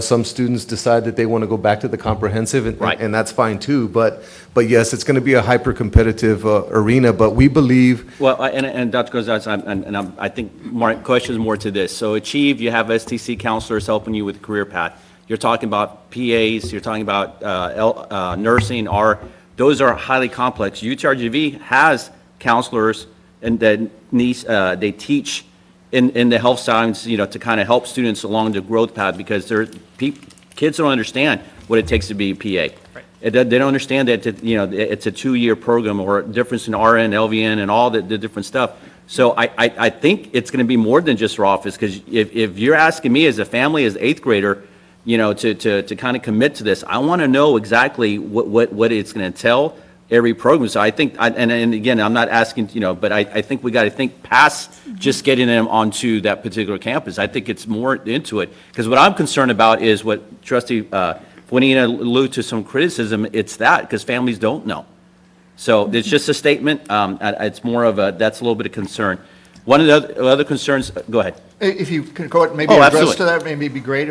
Yes, Yeah. absolutely, and I appreciate the comment, because it is a concern for us as well. We don't want students to begin in a program that is ultimately either going to detract from their financial aid eligibility later on, or it's going to sour them on the experience. That is absolutely not our intent. Our intent is to make sure that students and families are given the information that they need to make solid, wise decisions. And so a large part of what we would be doing with your district is really working through the experience, and not just the academic sequencing, but what is the experience for a student at this campus? What needs to be included? What support and resources can we offer as an institution through my office as the assistant provost? What can I do to help support the administration at McAllen ISD to make sure that students are successful? And so a lot of those conversations will be ongoing, and there'll be a lot of refinement in my mind. There would be a lot of opportunity for evolution there.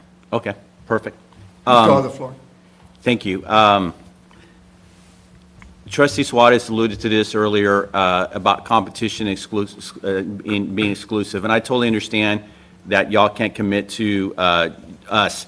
I think, though, if you look at the climate, Harlingen is separated, so it'd be kind of hard for us to, to get those students. And y'all made it pretty significant, Harlingen did to that campus. We're about to make a significant contribution. What I don't want to say, and I'm just going to say it, is you have surrounding school districts, had the same program, and we're all making commitment to building a facility like this. At some point, I don't know if we'll be able to sustain all that. So I think that's where, for my concern is I understand that if UTRGV partners with their school districts, but it's going to be hard if Edinburgh, PSJ, Mission, they're all doing the same thing. We're all committing, $15 million, 12 now, and probably more, for staff or whatever. That's my concern. So, because at some point there's not going to be enough students. So it's more of a comment, just so. I think Trustee Suarez's point, that concerns me. If I could piggyback, I know we mentioned Harlingen a lot because the model has worked there. I just think Harlingen's situation is very different from McAllen's. Harlingen is not landlocked.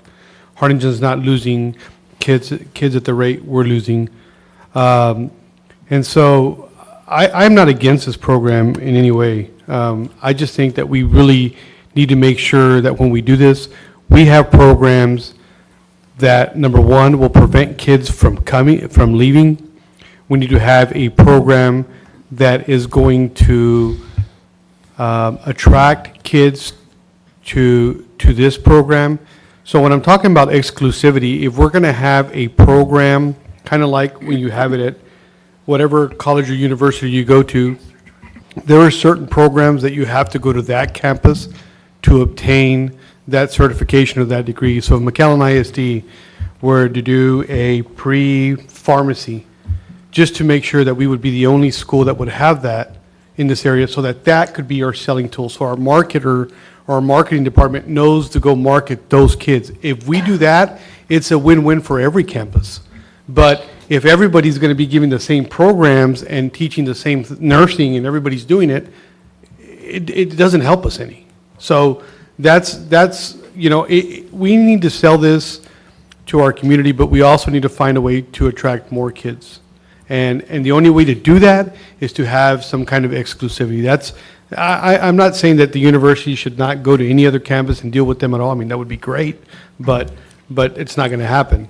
So that's what I'm asking. I'm asking for the university, I'm asking for our administration to be creative and find a way to justify us setting aside this money, not only for the betterment of our kids and our district, but also for our community and for the professions that are needing, these kids to obtain these certain degrees. So that was just piggybacking off that. Thank you, Trustee Suarez. But if, just to be clear and the programs is very key to the point that's been raised. But as to this site right now, some of that property or that land is in a different school district. Is the plan with UTRGV that it's only McAllen ISD is going to be on this site, that other part of the property that's with another school district will not have a similar campus on it with this 40 acres? So there are absolutely no plans to partner with another school district in this property. That is correct. Your statement is correct. At this time. Now, is there any, we don't know what the future. Yeah, well, what I can tell you is that the master plan calls for that. Well, it was actually the entire property to be a medical focus with one collegiate high school, which was with McAllen. So the plan, the master plan that UTRGV has, just to be clear, is only one collegiate campus, one collegiate building. And that building is going to be McAllen ISD if we move forward with this. And those 40 acres, that's correct. Okay, thank you. And that could be in writing, right? At least for 35 years? Well, I don't know about, I can. Oh, you've been a superintendent before, So I do want to piggyback a little. Because I'm starting to smile now, this is sounding a little bit better. I want to piggyback on that comment about Harlingen, and I can tell you that the approach we took was, and we actually have two specialized high schools. One is a medical high school and the other one is a collegiate high school. The approach we took is we're going to expand our menu of services, our platform, our footprint, and we were going to focus on positioning ourselves to be highly competitive. And I can tell you what we do share with McAllen is that you all have a great brand. And so regardless of what happens anywhere, McAllen and Harlingen, we have a great brand. And so building anything on that brand is only a formula for success. And I'm not saying that. I used to work in McAllen. So I'm not saying that just to say it. I'm telling you, you all have an incredible brand, and you're just expanding opportunities for kids. Dr. Cavazos, since I have the floor still and I'm going to claim it. You have the floor. I know. Ask him if he's going to sign but it. it's timely because I want to ask you a little bit more about Harlingen. What year are you in the program over there? So actually, we started our program back, we were one of the original early college high schools. And so we started back in 2017. We partnered with UTRGV here lately because Texas State Technical College went back to their original format. So I think we opened the building here last year. We're about Michael, you can help me, 3 years into the program? So we officially started our partnership with Harlingen CISD with the early college high school at the time in 2017. We Right. began offering courses in 2018, and so this has been that evolution of that program. So how many students do y'all have total right now in the program, the last 2 years? So currently, and Dr. Cavazos, you can stop me if you want to answer the question, but currently, we have about 175 students between the 11th and 12th grades, so that Okay. are currently within UTRGV exclusive courses. That does not include the 9th and 10th grade. Right now, the entire campus houses about 400 students. Did y'all see an increase in students from other districts, or did it come from, from other programs, your AP, programs? I will defer to Dr. Cavazos. Well, I will tell you that I think Dr. Gonzalez and one of your board members was there, and the principal reported that about 30% of her kids are coming from outside the district. Perfect. They're just coming in from outside the district and applying for that program. Okay. And I'm sure you shared, any issues or, best practices. I like the fact that y'all went first so we can kind of learn from y'all. I do agree with you on the brand, so I just wanted to clarify that. And when I brought up the comment about having someone recruit, or really sit down, I think it's positive, because if you can sell to someone and say, look, you want to go to medical school, you want to be a PA, it costs money. I have 2 going into grad school right now, and they're looking at Bank of Avarado to keep financing it, and it's tough, right? But you're right, and we want to help. If we can have those discussions with families early on and say, listen, it'll help at least 2 years. The 19,000, is a true number, right? That is for 2 years. It's there no matter which way you go. That's what you're going to be paying. So I think it's opportunity is what I wanted, is because I think this is a little bit more complex than just talking about our certain programs, because you're talking about, really, being a pharmacist is a career track, being and so I think if we invest in that, it'll come back to us. On the fine arts sporting events, and this is more back to administration, again, I have just different, there's not a sequence to my questions, but if a student athlete or somebody in fine arts goes to that program, they can still compete with their comprehensive high school? Yes, sir. It will be just like the diploma year program, where they participate at their home campus. And if they're out of district, they'd go to the lowest enrolled campus. So that would be for academic, UIL, and fine arts, and athletics, and everything else. Plus, from an accountability standpoint, the scores would be farmed back to their campuses. Okay. I know it's going to come up because I hear it that, AP sometimes is overlooked at expense of IB, or we don't put enough into the IB or to the STC program or to this. I think it'll be worth it once we commit to us that the administration take some time to visit each program and just reaffirm that we're offering more options. It's every child. I mean, we could sit here, like Mr. Fuente's story, I could sit here and tell you about, my kids. We all have different stories. I think that the important thing is that they're all important to us, and this might not fit everybody. I have certain kids, my kids, one of them would not have done well early on, another one would have, and I kind of regret that now that I'm paying it, right? But everyone's got their own choice, so I just please ask that we really round the bend with their own internal, because I've heard it before in the past, and as other board members, that sometimes, we're doing this expense of other ones. It's not that, it's just to expand. Yes, sir, and we do have plans to bolster the Achieve Early College High School pathways, so we will be providing further opportunities for them. And our diploma year program is one of our flagship campuses, and it draws heavy, so we don't anticipate that population being impacted. Okay. And my last question is, I'm 99.9% sure I know this, but I'm going to ask anyway. Let's say my son goes through the program, right, and he's ready to graduate, but goes through the program, and at the end he graduates.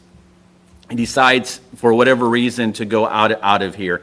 It's not something that UTRGV is going to hold him against or what have you, right? It's just like any other program. You have options at that point. Yes, sir. Absolutely. Perfect. Majority of them will stay with you. There's a lot of reasons they'll become family, but I just wanted to point out there that this is not just exclusive, that, those courses that you took with UTRGV all of a sudden disappear. May I respond? Absolutely. Yes, sir, Mr. Thank you. Absolutely. So the great thing, and it's great that we had somebody that was talking about the legislature earlier in policy. So current law states that any courses that are in the core curriculum at Institute of Higher Education are transferable to any other public institution of higher ed in the state. So the vast majority of your students, I don't think are going to face any issues whether they decide to stay at UTRGV or go to any other public school in the state of Texas. Now, I believe in transparency 100%. I would not want to tell you all something that I could not stand behind. And one of the things that I will say is that it gets a little tricky when you start looking at private schools and you start looking at schools out of state.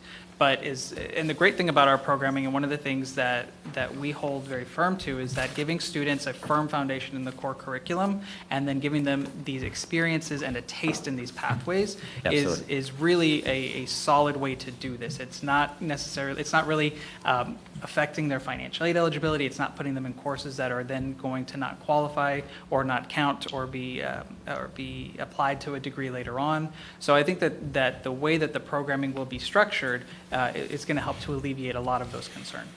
And just, for the record, I think this is a great opportunity for us, so I just wanted to kind of run through these questions just to put it out there, but I think this is a great opportunity for us. Thank you all for presenting. Any other board member? My last point. Trustee Flynn. If you look at the numbers that were shared with us, you see that we are losing 120 secondary students that have left McAllen ISD to go to South Texas ISD. They have Med-High, they have Sci-Tech. Two of the programs that we're offering here are, of course, the Integrated Health Science programs and the Bachelor of Science of Engineering and Computer Science. That right there may prevent 127 students from leaving our district to go somewhere else to get an education that they may not be getting afforded here at McAllen ISD. And we have a partnership with one of the top 10 schools in the nation. We can run down all the accolades that UTRGV has gotten over the last couple of years, but they're asking for an investment of $12,500,000 on our part that will be within the city of McAllen, that is going to take a stretch of 40 acres that right now sits undeveloped and has sat undeveloped for so many years. So looking at it at an educational standpoint, this is a great opportunity for us to continue to have our students within McAllen.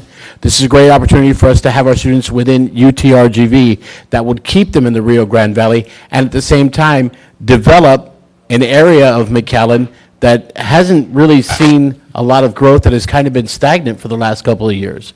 So, you've got to spend a dollar to make a dollar. I think $12,500,000 into the city of McAllen, into McAllen ISD, is a wise investment because we're doing it with partners. Mr. Lapid, UTRGV is not going to let us fail, right? Right. Dr. Gonzalez, administration, we're not going into this blindsided expecting to fail, right? Absolutely not, sir. We're going to thrive. To me, that's a win-win, and I fully support this idea. And just as you mentioned the numbers, you can, Dr. Gonzalez, I think the numbers are helpful. 361 Edinburgh that we left, 158. But can we drill down and focus on the middle school or the junior high? Because I don't know if 361 includes elementary or, I think it's more impactful for me to see if it's, why we're losing students at Edinburgh. It is. There it is. Perfect. It's in the columns, yes. Okay. For Edinburgh Elementary, No, perfect. 172. Perfect. And I know we're working on reasons why, but yeah. Very good. Any other questions Thank from the you. board? And we look at those numbers as to what we're losing, but let's not forget that they also showed us the numbers as to what we're absolutely. getting from those Absolutely. districts. No, absolutely. So having this opportunity may even increase those numbers. And if we work it out correctly and we tell our district to the north, we say, listen, we're going to offer these 4 specialized. We applaud you for offering this collegiate high school, but if we can work it out so that you offer something that's not here, that may be something that, it goes a long way. 20 years when I went to high school. Okay, more like 40, whatever. Thank you. Thanks for correcting that. You never left school. You always went to the same school. You were loyal to that school, and times have changed. It's now more you go into the school that better suits you, it has better opportunities. So to your numbers, I get that why they're leaving, and hopefully we'll get some of them back, but I think this will be a good catalyst for us to recruit some new people, so thank you. And years after you were in high school, I was looking at an opportunity to go to South Texas ISD You myself. were right behind me, sir. I don't think so, What sir. are you talking about? If there are any other questions, then it comes to the point here is the next steps. Dr. Gonzalez, can you walk us as to what your plans are as to the next steps to bring this item as an actionable before the board. Yes, sir, Mr. President. I will pass the floor over to Dr. De Hoyos, who has the game plan. Yes, thank you. And I am trying to get my timeline here. So the next step is to secure the partnership with UTRGV. We would like to do that in this month, March 2022. Then we'll start recruitment right after. Hopefully, we'll get it started in April and finalize it in May. And we'll announce, our goal is to announce the selection of the students before they leave for summer break. Right after that, we'll bring them into a summer bridge, get them started, and welcome them to this new cohort. And hopefully, we'll get started in August 2023 with UTRGV. Fair enough. And as far as the agreements on the site and the building and all that, those will come at a much later date as we move forward in making those decisions as a district in cooperation with UTRGV. Correct. Okay, fair enough. Because again, what we're talking about here is academic programs, which we already have agreements with various other higher institutions on academic programs. So that's a normal course of business within the administration with these institutions of higher learning with board direction, which we got today. Yes. Is that correct? Correct. Okay, thank you. Any other thoughts? Hearing none, thank you, Dr. Cavazos, thank you, Mr. Aldape, for being here tonight and giving us a great amount of information for us to share. Thank you, sir. Thank you. Have a good one. God Thank bless. you, guys. We'll now proceed to 3B, unless somebody has any other questions or thoughts. We'll now go to 3B, discussion of the 2021-2022 budget update. Dr. Gonzalez. Yes, sir, Mr. President. TEA and Board Policy CE require districts to prepare a budget of anticipated expenditures and revenues before June 19th and approved by the board by June 30th. We have Mrs. Cynthia Medrano Richards, our Assistant Superintendent for Business Operations, who will present our second budget workshop for the 2022-2023 budget. Ms. Thank you, Richards. Dr. Gonzalez. As you know, we had 5 items to discuss tonight, and we've already gone over 2, which is the state funding climate with Mr. Josh Haney with Mo Casey and Associates, and we had the report regarding a new program offering in partnership with UTRGV. We do have 3 more items that we will be discussing tonight. Today's the 2021-22 budget update, followed by the benefits overview and an enrollment landscape review. So beginning with the 2021-22 budget update. The last workshop, we did discuss the 21-22 budget, and at that time we were indicating a deficit of a little over $10.2 million. Since then, we're continuing to monitor the budget, and we've updated that scenario. And this particular item here incorporates the student ADA and FTE counts through the third 6 weeks, which is the first semester of the school district. As we had reported state funding, there was going to be a decrease of about $10.2 million, and right now we're estimating that to land closer to $11.5 million. A lot of it has to do with the Tier 2 calculation when we went through our summary of finance template. As you know, we are indicating a decline in the average daily attendance, and when you look at Tier 2, it takes into account the weighted average daily attendance, or the WADA.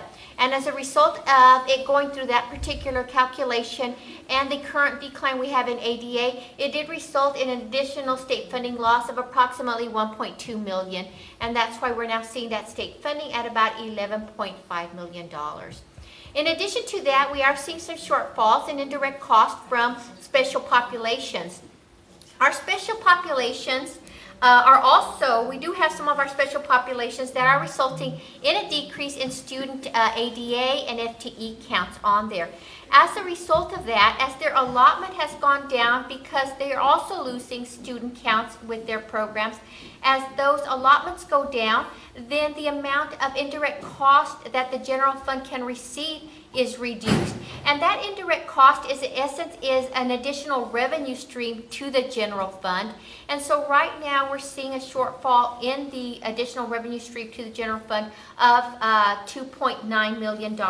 Again, because we do have some of our special populations whose student counts are also experiencing a decline on there. We'll continue to monitor that also. The next item that we have is the transportation allotment.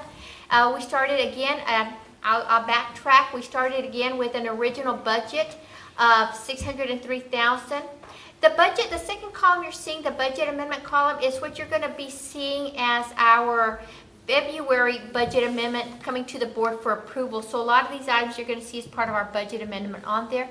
We're decreasing that by $228,702, leaving our projected budget for this year at $375. Again, that's based on ridership from our route services report, and because we are showing a decline in some of our ADA counts, some of our ridership has shown a decline there also. So we've readjusted that particular state funding on our transportation allotment there of $228,000. Tax collections, we've come back and adjusted that downward by $500,000. As we reported at the last board meeting, our January collections for current taxes were down about 1%.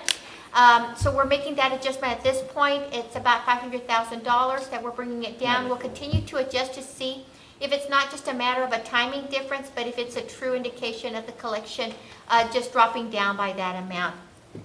Interest income, we are showing a decline in our yields.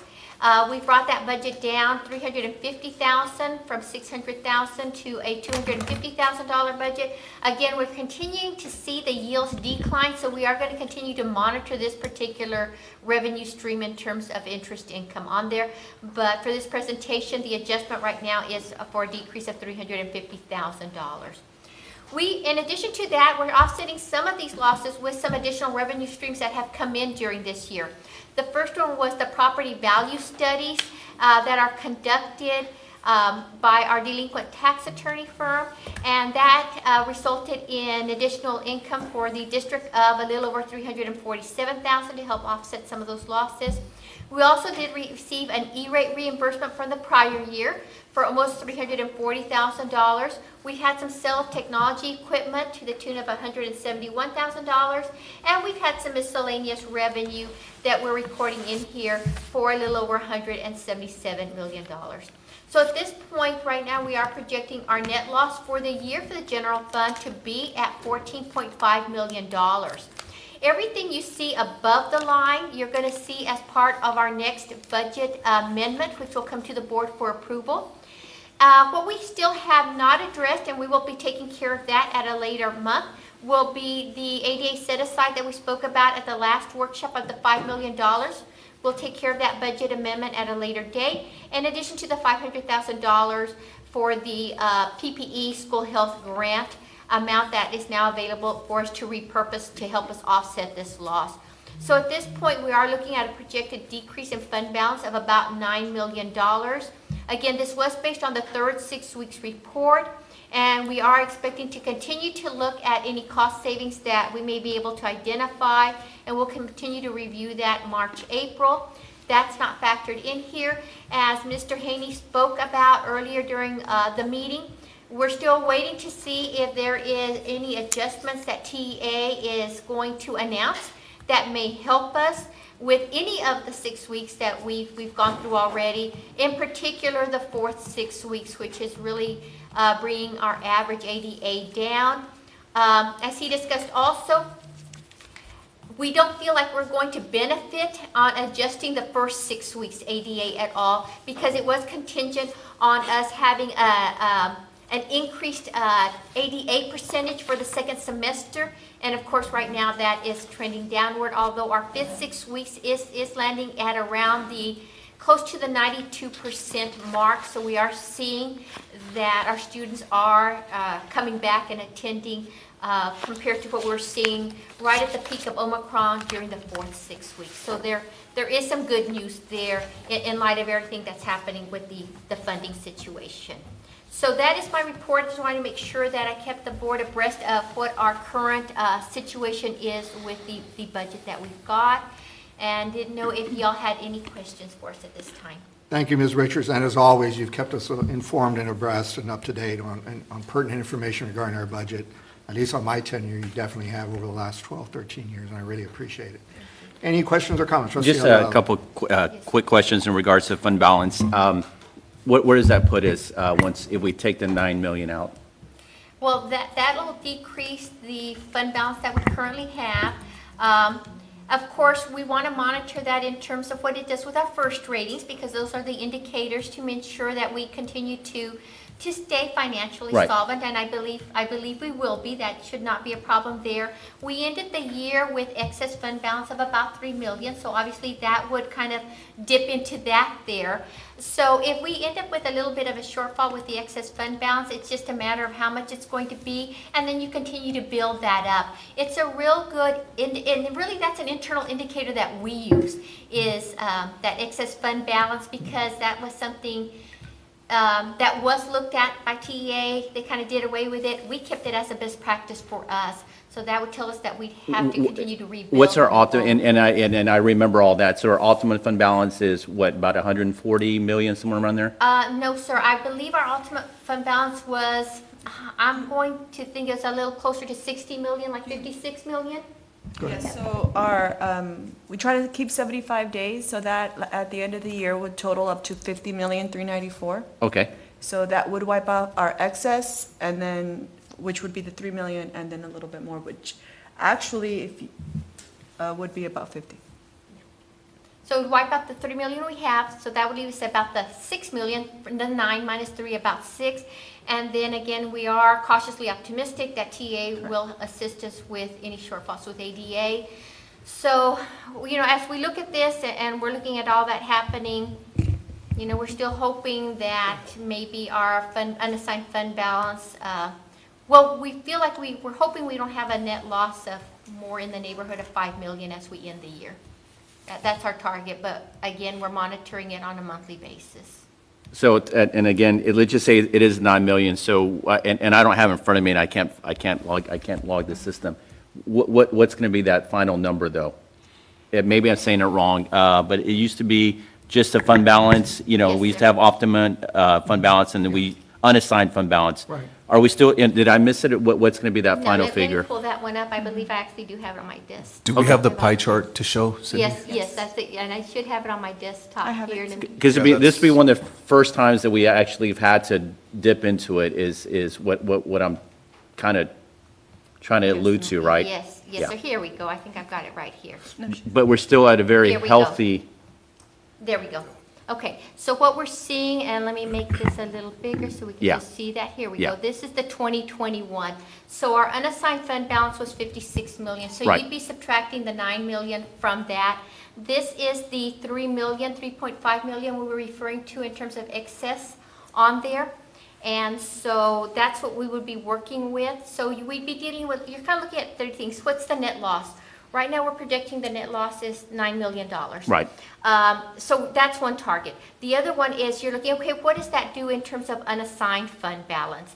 Well, we're looking at about the 9 million, possibly bringing down that 56 million on there. Right. Again, if we have savings in our assigned category, that would then be transferred Transferred to into unassigned. unassigned to bring that back up. And obviously, assigned are for particular projects. So typically, what you would normally see is that 19 million that you see right now trend downward, because as those one-time projects are being completed, there's nothing replenishing them. So traditionally, you're going to see that 19 million come down to 15, to 12, to 9, to 8. So this year will just depend on how many projects we were able to complete, and then we're not carrying forward to the next year to determine what kind of unassigned assigned fund balance will land on this year. So there still are a lot of moving parts right now before we really know where these numbers are going to land, but we still feel that we will maintain the district in a financially healthy situation. We still, as we look at our first indicators, we Right. feel like we're still going to be on target with those. And I totally agree with you. I guess, let me just ask this question. What is that figure for unassigned fund balance that if we were to dip to, that you come back and say, hey, hold on, we're going down a path that we shouldn't? Is it 30 million? Is it 25 million? Is it? One of the indicators that we have indicates that what they look at in that particular first indicator is they'll look at a 3-year rolling average. And what they're saying is they don't want it to decrease more than 20% in terms of adding both your assigned and unassigned Okay. fund balances together. So that particular indicator will add your unassigned fund balance plus your assigned fund balance, add them together, and they'll say, we really don't want to see more than a 20% decrease Right. over a rolling 3-year period. So that's what we're monitoring as we're moving forward. We know we're going to take a hit this year. Right. And we're going to try to keep this as stable as we can, but there is going to be a bit Absolutely. of a hit in Absolutely. there. And then as we look at that, we are obviously looking very clearly and very mindfully to year 2 and 3, because we want to make sure that the 3-year rolling average of that 20% decline is that we don't get to that point. Right. So yes, sir. Did I answer your No, question? yeah, absolutely, and, you know, I kind of figured we're going to take a dip. I mean, most everybody has the last few years, right? Yes, It's sir. been, and we're being aggressive and trying to, some of the programs get us out, so I understand. I just want to make sure that I don't see any sense of, you know, Concern or concern alarm- from our alarm, finance yeah. team, that's why I'm asking. Well, we're very conscientious Yeah. of the situation we're in, Yeah. and we're monitoring it. And, you know, our antennas are up and our red flags are up, just like every other district on Yeah. here. So we make sure that we're very thoughtful about what's happening and how we're reviewing it. I mean, because if you see it, you know, pulling $9 million for us unassigned is not usually something we do, so I just want to make sure that you guys are good with it, but I understand the explanation, but I also understand the times we're at, so I'll yield. And I think what helped us was when we look at this particular year for 2021, there were many districts that experienced large net losses. Oh, absolutely. Last year. Our net loss was in the neighborhood about $350,000. That's correct. Which was very nominal. I guess we're now kind of in the same situation with many more of the school districts within Texas. But rest assured, this is a serious situation for us too, and we continue to monitor it on a monthly basis. Yes, sir. And that's why we try to keep the board abreast as we're seeing numbers changing. And because there was a bit of a significant change from the first budget workshop to now, we felt it was important to come back and let y'all know. Yeah, and I finally got ultimate fund balance down and all that, then y'all got away from it, so I'm still trying to figure all this out. Yes, My sir. Aggie education is not helping me, so Fair I enough. yield. Thank you, Trustee Alvarado. Trustee Footing. My quick question is probably more towards Ms. Williams.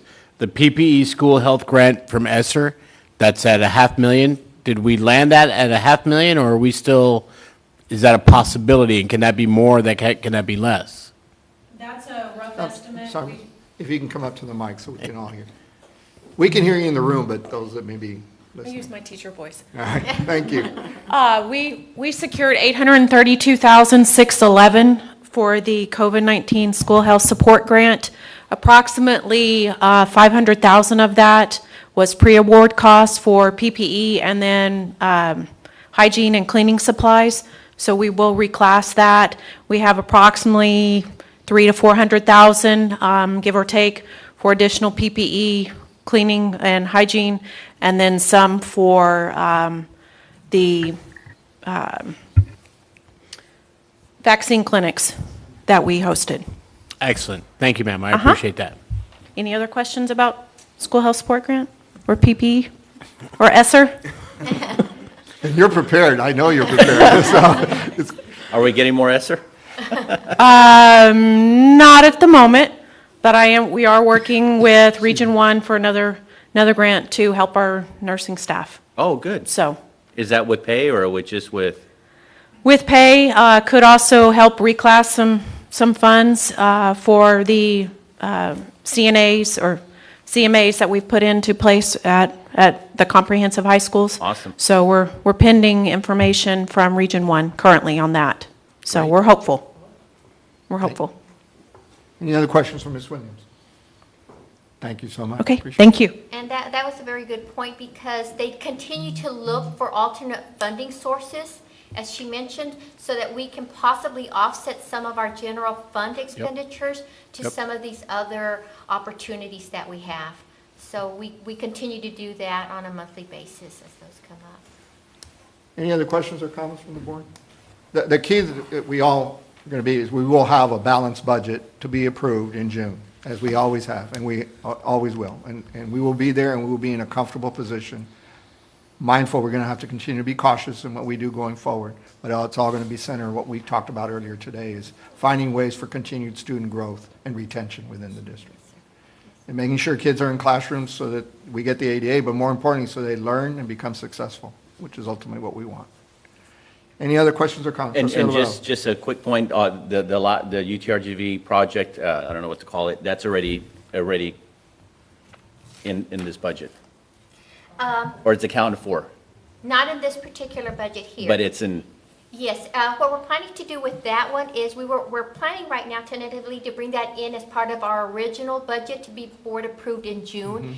It'll be actually, at the end of the day, it will sit as part of our capital projects funds. We're going to create another fund number and bring it into a capital projects fund so that we can monitor those costs separately, and it's good for tracking purposes. So it'll, right now, the intention but is it's already accounted for. It's not. It's not part of accounted this for, because but we're it's not gonna affecting us. drop, we're not gonna Right, drop, exactly. okay. It's not affecting is the your point. general Yeah. fund, the way we're working it out. I'm not asking The good general questions, fund I will have apologize. Yes, sir, the effect on the general fund will be neutral once Yeah. we complete the transactions to make that happen. It'll Okay. be a neutral effect to the general fund. Perfect, Yes, sir. perfect. The key is not contributing to the deficit, which That's- is your yes, concern. Yeah, yes, thank you. Correct, correct. And I do want to be clear earlier on, and maybe you can answer, because I did not ask the question correctly. I actually confused myself and probably Mr. Hanley as well. In his presentation early on, he was talking about 21, 22 hold harmless. And I asked it as 22, 23, which we all know the legislature is going to be in session going into 23. And so a lot of things could happen with hold harmless in that area, to his answer to his question. But the real question I was trying to ask, and I confused him and me, was it for 21, 22, our current year? So far, he's indicated hold harmless is not even on the horizon. Is that what you're factoring in as well, that basically all we have is the ADA formula, and that's it? And really, that first 6 weeks for us is not going to give us much of anything going into the ending of this year as far as budget is concerned? Yes, sir, that is correct. All right. Just want to circle back and take that opportunity to make it clear that Our options are very limited very right now. limited. Yes, sir. And there's no chance for 21, 22 of any change regarding the whole harmless as we had last year in 2021. Because of the Senate bill, it disallowed it. Senate And Bill that's- 15, which you yes, mentioned. it just disallowed it. Fair So enough. you concluded by saying go out and vote in November, right? Well, always register, always vote, and that can have an impact on what happens, especially in the next legislative Absolutely. session. And Mr. Sullivan, I wanted to introduce that we've got some two new board members assisting us today. We have Ms. Iris Luna, who's our interim chief financial officer, joining us today. They'll be joining us moving forward. And also in the audience, we have Ms. Grace Suarez-Viescas, our coordinator for budget, and they will be joining us moving forward through the budget process. I have about 20 questions. Thank you for the introduction. We were just commenting up here, Dr. Gonzalez and I, about the depth of the bench we have and the individuals in all our departments, but especially right now that we're talking about our finance. And I noticed Ms. Luna was here, but I didn't see you were out there as well, so wow. Suarez-Viescas, yes, sir. Impressive. Yes, sir. Thank you. Thank you. And that concludes my presentation. Fair enough. Unless there are any other questions in this area of 3B, discussion for 21-22 budget update, then we'll go to 3C, discussion of benefits. Over you, Dr. Gonzalez. Yes, sir, Mr. President. The Human Resources Division will present on the current status of the District's 3 insurance funds. And Mr. Todd Miller, our Assistant Superintendent for HR, will share more information. We also have Andy here, who's at the mic. Hey, Andy, how are you? Good, sir. And Thank you. this is for information purposes only. Thank you for being here. So thank you, Dr. Gonzalez. Mr. Andy Silva, the Director of Employee Benefits and Safety Risk Management, will present on the current status of the district's Workmen's Compensation Fund, Unemployment Insurance Fund, Health Insurance Fund, and other information regarding the Health Fund. And we also have a representative from Valley Risk Consulting available if the board has any questions. And Andy, the floor is yours, sir. Thank you, sir. Could you load the first slide? Good evening. This evening, I'll be sharing some information on 3 funds. Fund 753 Health Insurance, 772 Workers' Compensation, and 771 Unemployment Compensation. I will be spending most of the time on Fund 753 Health Insurance. For the health insurance program, I'll be providing some past, current, and forecasting data, as well as some other program information. Now, as is mentioned, we do have a representative from Valley Risk Consulting, Mr. Javier Leal. Unfortunately, Mr. Roger Garza was double booked, and due to the reordering, he sends his regards. But I'm sure if there's any questions, Mr. Leal can support me there. Okay, so starting with Fund 753, Health Insurance. Currently, the district is contributing $440 per employee per month into that fund. The proposed employer contribution for fiscal year 22-23 is $465 per employee per month, and that's a $25 per employee per month increase. The $25 per employee per month increase will generate an estimated $1 million in revenue and impacts Fund 199 by approximately $800,000. The $25 per employee per month is the third increase in 3 years in the same amount. The audited fund balance at 6/30/2021 in this fund was $5,148,104.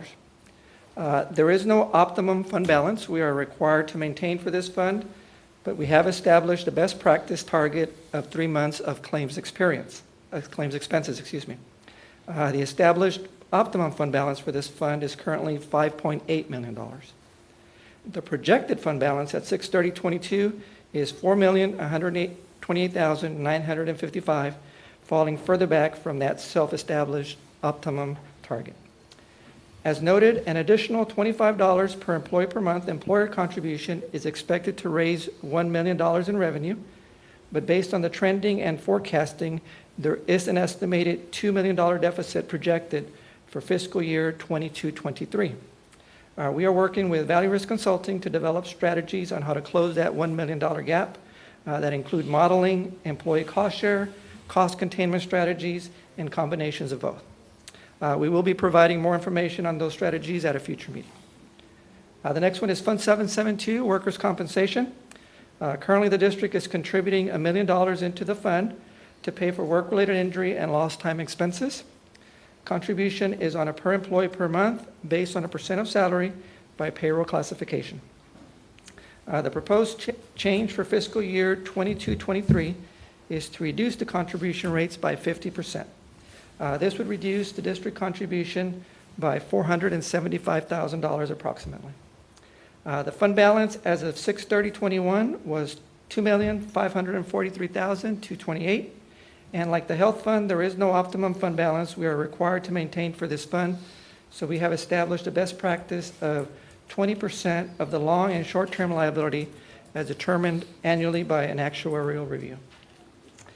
Based on that, the established optimum fund balance for this fund is currently $530,000. And the projected fund balance at 6/30/22 is estimated to be well above that target at $2,579,960. So moving on to Fund 771. 771 is unemployment compensation. Currently, the district is contributing $2.60 per employee per month to that fund. There is no proposed change to the contribution for fiscal year 22-23, and this generates approximately $118,000 in revenue.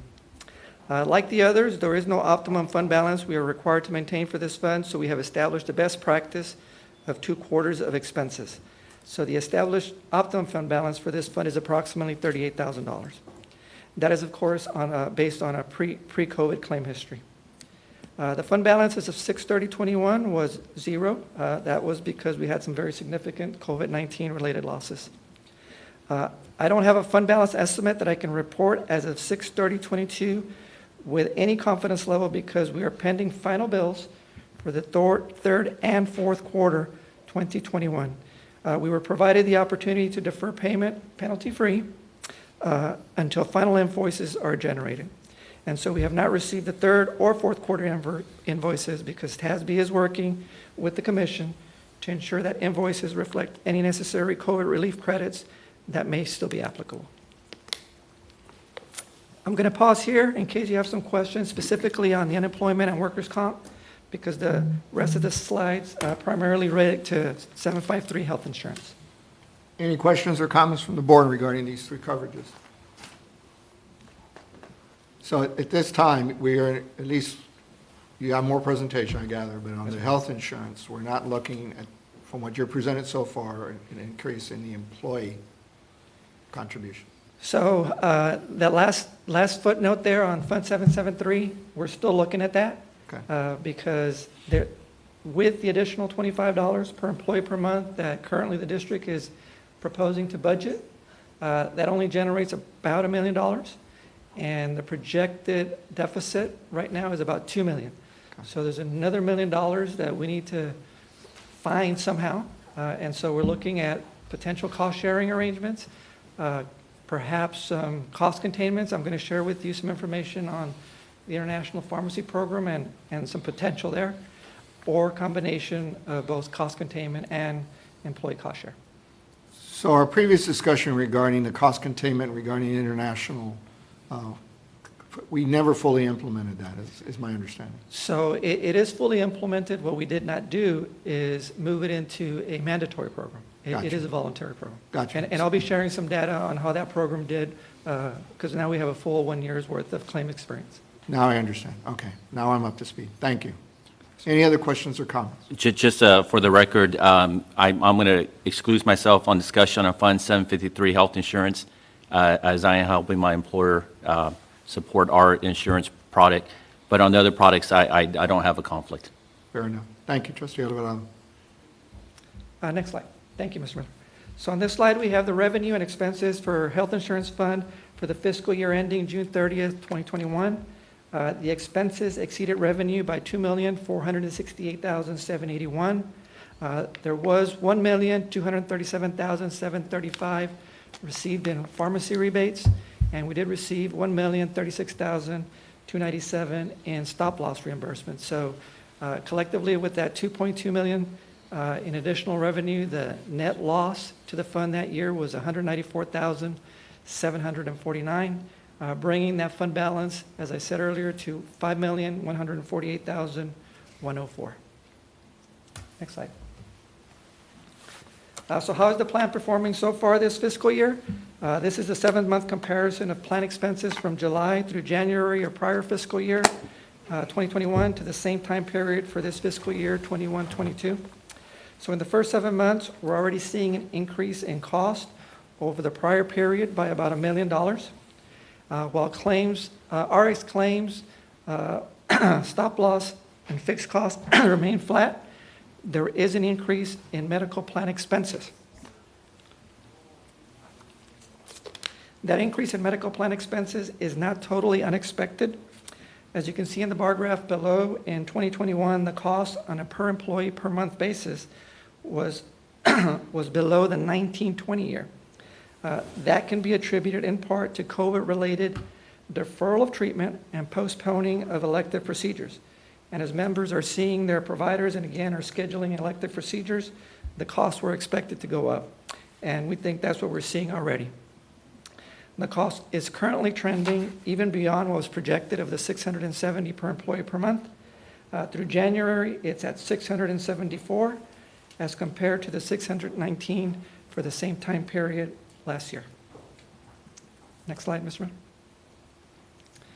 On this slide, we have the estimated revenue expenses for the full 12-month period. The expenses are projected to exceed revenue by $2,069,149. For this projection, we are factoring in $1 million approximately of expected prescription rebates, and that's at 75% of what we feel is expected to be on the conservative side. Stop-loss reimbursements are not factored into this projection.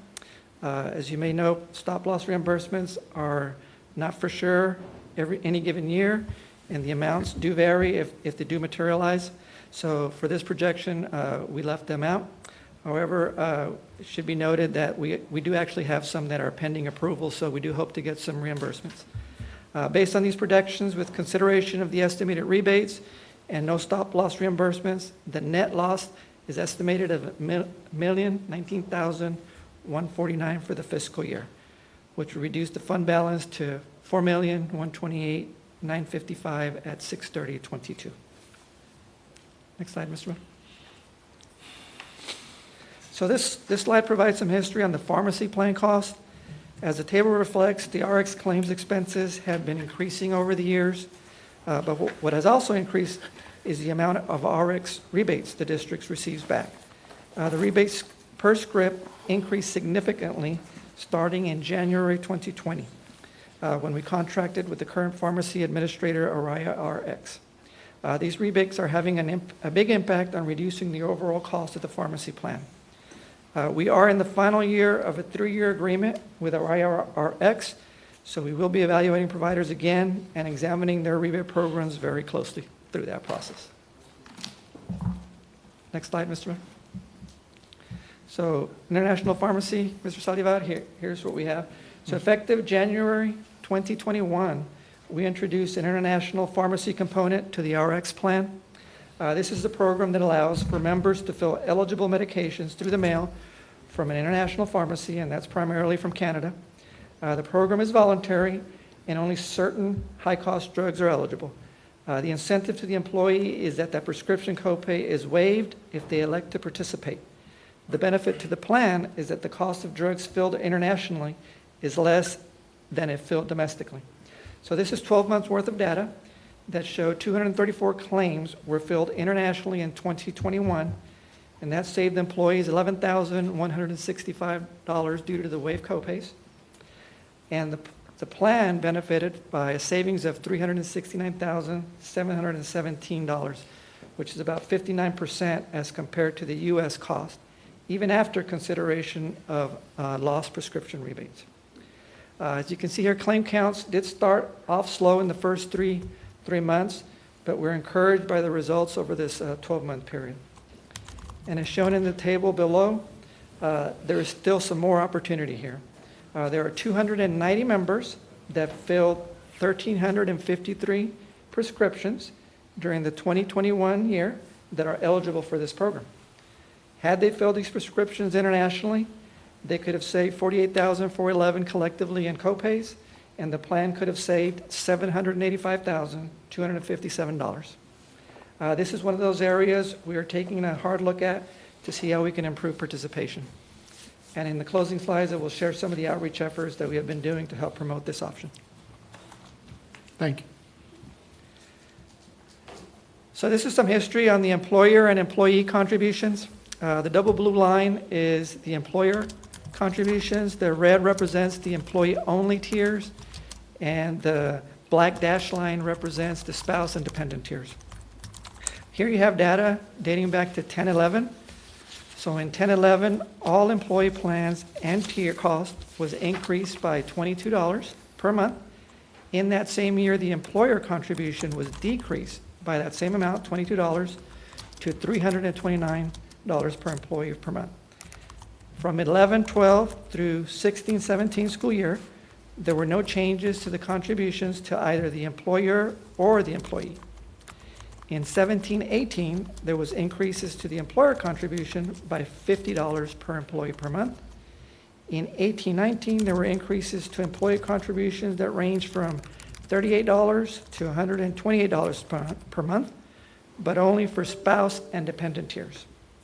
In 19-20, there was an employer contribution increase of $11 per month, and a second year of increases to the employee contributions that range from $77 to $128 per month, but also to spouse and dependent tiers only, not any employee-only tiers. And in 2021 and 21-22, there was an increase to the employer contribution by $25 per employee per month in each of those 2 years with no employee increases. So as a note, historically, the majority of the enrollment is in the employee-only tiers at about 70%. So even though there were some spouse and dependent tier increases in 18-19 and 19-20, the last increase to any employee-only tier was the $22 increase in the 10-11 school year. Next slide, please. So this is some data on benefit and cost of some base plans of surrounding districts. So it's tough to compare apples to apples because benefits, copays, deductibles, typically don't align. But here's some MISD data in comparison to a few other school districts. So our plan data is on that far right in yellow, and the red indicators are how those particular benefits are ranked. So considering most of our enrollment is in employee-only tiers, the individual deductible is particularly relevant, and our base plan has one of the lowest at $1,000 annually. Similarly, the individual out-of-pocket max is competitive at $5,000 per year. The prescription copays at $750, $25, and $45 are some of the lowest in that group. Now, as far as the employee cost, that is somewhat mixed. We're certainly not as strong in the employee-only tiers because, as you can see, some ISDs still offer a zero-cost employee-only option, but in at least 2 of the cases, the benefits are not as strong. For the employer contribution, despite the consecutive increases in the 3 prior years, the district's contribution is one of the lower rates at $440 per employee per month. Next slide, Mr. Smith. So briefly, just wanted to share some of the outreach we do. This is a list of some of the outreach efforts. So to promote the international pharmacy option, eligible members are sent a letter with program information. There's also a video to explain the program. We have surveys that go out. We also post eligible drugs on our website as well as frequently asked questions.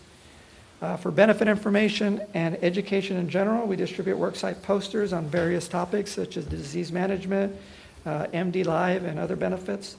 I personally have done rounds to the campuses presenting information to staff, and we continue with monthly posters and emails on varying topics. One item that's not here, this year, Dr. Gonzalez invited me to do a super talk. So in September, I did participate with him on a super talk. We talked about benefits, and that was in advance of the district's annual benefit enrollment in October. Next slide, Mr. Moon. More on the same topic, and this is actually the last slide. This is an example of the International Pharmacy Eligibility Letter. It provides information on the program, who to contact. It also has QR codes for the video and for a survey. The illustration there on the left is a sample of the postcard that is sent to members to ask for feedback on the International RX program, and that illustration there on the bottom left is just a screenshot of what the introductory screen looks like for the video. So this actually is the last slide, so this concludes my presentation. I will close with a reminder that we're in the 3rd year of 3-year agreements with both our pharmacy group and our medical administrator.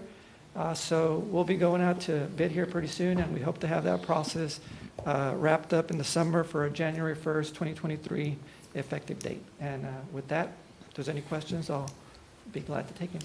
Thank you, Mr. Silva. Any questions or comments? Trustee Farina. What is it that is holding us back from saying you have to do the international pharmacy? I think it's just disruption. That would require us to obviously direct our employees to have to fill it through the mail. It'd be a shift in the way our employees are used to doing that. But that's actually one of the strategies, as I mentioned earlier, that's on the table. Because as you saw in the illustration, there's some potential significant savings there. It doesn't disrupt that many people based on at least the prior year, and it can have some pretty significant results. Now, my follow-up question to that is, when they're getting their pharmacy filled, their prescriptions filled, with all the different options that are out there, GoodRx and discounting, is that something that would affect our numbers? Can they say, well, your international pharmacy is going to charge me X amount for Enbrel, but I have a card from the pharma company, and that gives me this price here? So a couple of different things there. So the discount programs, GoodRx, things, those probably wouldn't impact as much into this program. Typically, in my, I guess, experience, but if you're referring to manufacturers, copay cards, right, and rebates, that potentially could. It is still unknown, because it's hard for us to get that data, on how many of those 290 members are receiving either a copay card or manufacturer's assistance. If they are, that could be very well why they're not interested in participating, because for sure all 290 of them would have received communication saying, hey, this benefit's available to you. If you participate, we waive your copay, here's the process, here's how you enroll, you'll get it in the mail, no cost to you. But if they're getting it for free locally through copay assistance programs or manufacturer assistance programs, then there's really no incentive for them to actually get it through the mail. So can we work with our providers, and would they be able to say, this person is on this drug, and if you were to reach out to them about potential savings, is that something that's readily at hand and available for us to maybe push the international pharmacy? So that's actually the next step in our outreach efforts. So just to recap, we do the letters. So anybody who is eligible to participate gets a letter. Within that letter, there's that video that talks everything they need to know about the program. So then if they don't enroll, there's a follow-up letter. So what we're looking to do now is exactly what you said.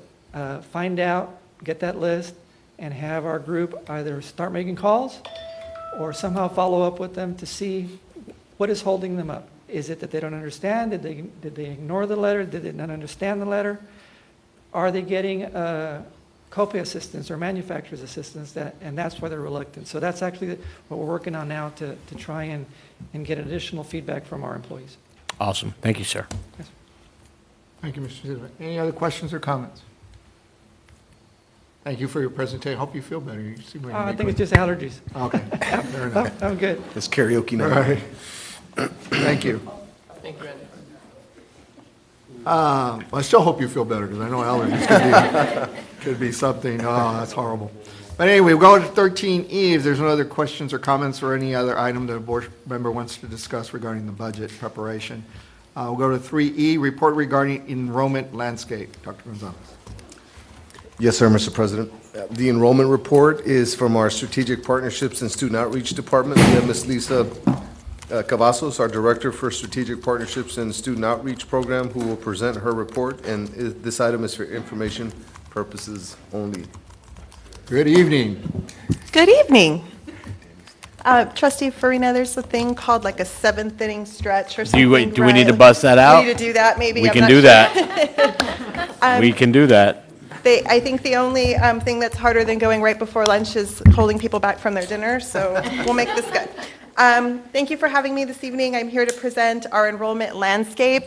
You'll notice a couple of things. This presentation is, not coincidentally, but on purpose, a little more condensed than what it usually is, because a lot of data, and I'll point it out, hasn't changed a whole lot since the last time I presented.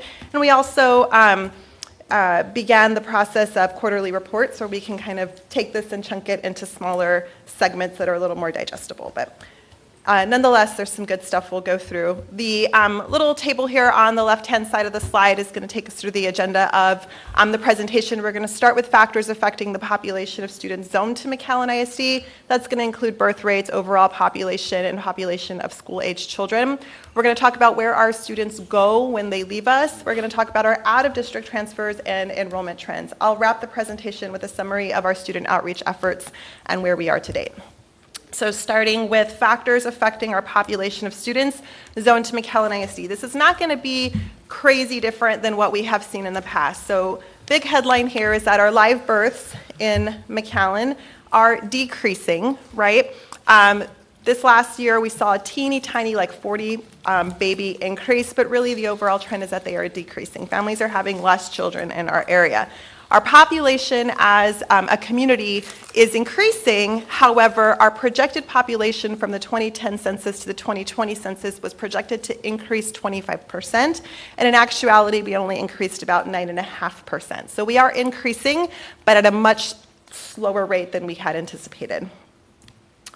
When we look at our population of school-aged children, according to the census in 2020, the number of kids that are pre-K through 12th grade age in our city is 29,849.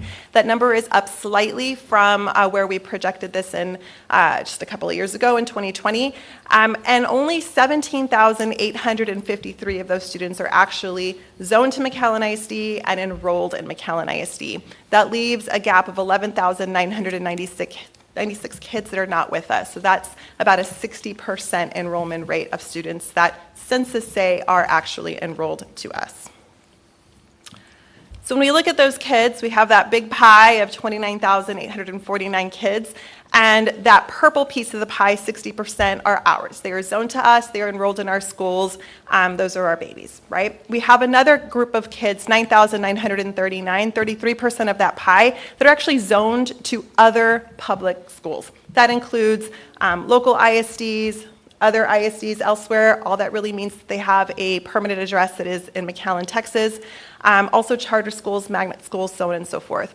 That little green sliver right there are students who are zoned to, not zoned, who are enrolled in private schools. And for purposes of reporting, private schools also includes homeschools. And so when we look at this, we are missing approximately 40% of our school-aged children. So if we look at that 33 plus 7%, those kids are school-aged. They should be coming to us, but they're not coming to us.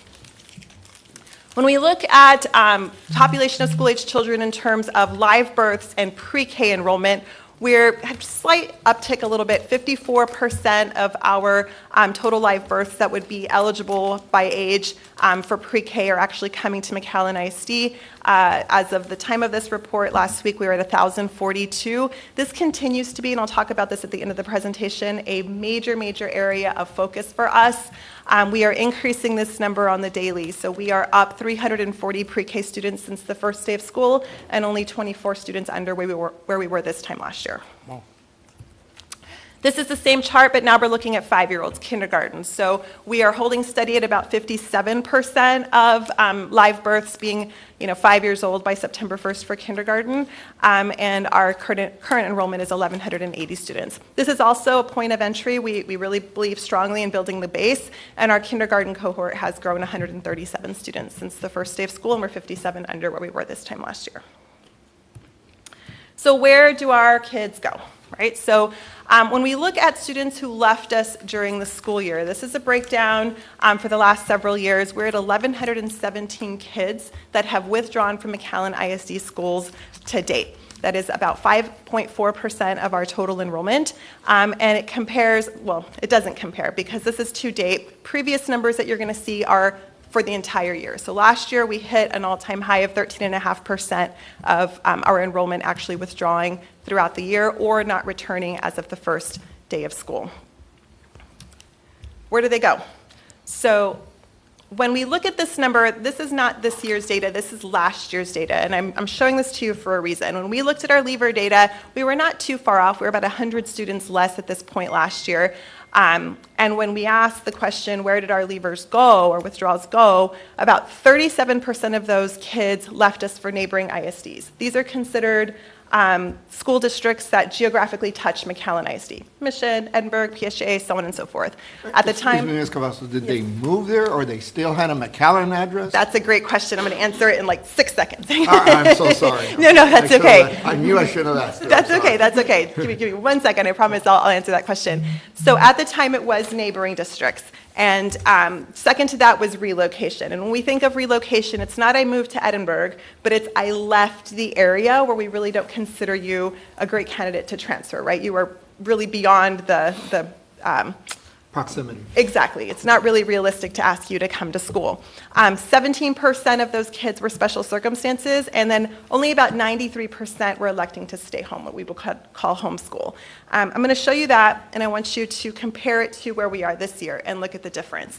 Jumping to the top, 56% of our leavers are because of relocation. And so now we have more and more families that are not just leaving our district for our neighboring ISDs and neighboring school options, but actually relocating. And so when we do this, our team takes on the task of calling, phone call, home visit, outreach, different ways, email, text message, everything, our families, to learn more about where they are and how we close the gap to get them back into our schools. The most common answer is for employment, either a loss of employment or going to take a job that they have gotten somewhere else. When we look at what is second to relocation this year, we're looking at staying home. So homeschooling is second only to to relocation, and 77% of our kids that have left us for homeschool are in 7th through 12th grade, where we haven't really presented a widespread option for remote learning. A lot of leavers for homeschool in those grade levels are because of absenteeism, some temporary arrangement that they have, family-wise. Some of them are moving in transition, some of them are out of the country, and a lot of them just have very complicated, complex, very nuanced family circumstances. Our neighbors, which is now third, 17% of our leavers, is really the hardest group to reach, right? And so sometimes they tell us that they have moved to Edinburgh, or they were on transfer and the logistics of getting to school here and living in another city just got too difficult.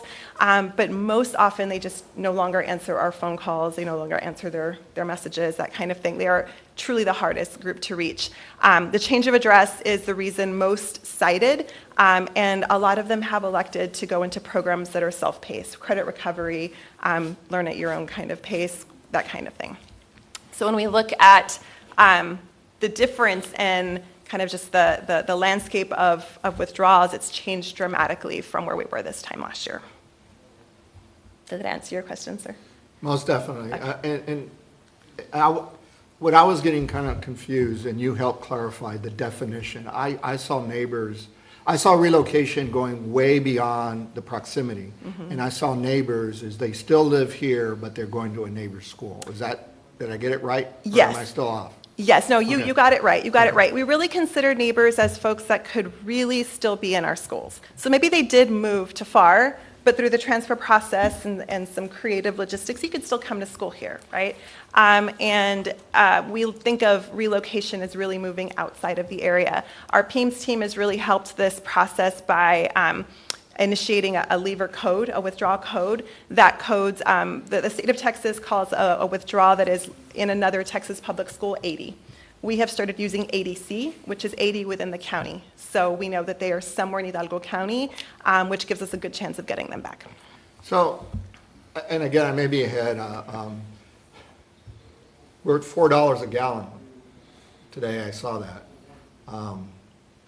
So how's this going to impact us more so with before, when pre-pandemic, we were just under $2. So it was no big deal going from one neighboring to the other, but at $4, and the traffic has really increased significantly. Are you going to address that as we go forward, or is that something you're still working on and you're not able to report today? So it's not in our slides, but I can share that many of our students who live elsewhere and travel into McAllen come with parents who are employed in the area. And so one of our strategies for recruitment is actually targeting retail market areas and talking to families about, you work here, you come to school here every day, how convenient and awesome would it be for your child to be at the school right by where you work, and in the event of an emergency, so on and so forth, you're in close proximity.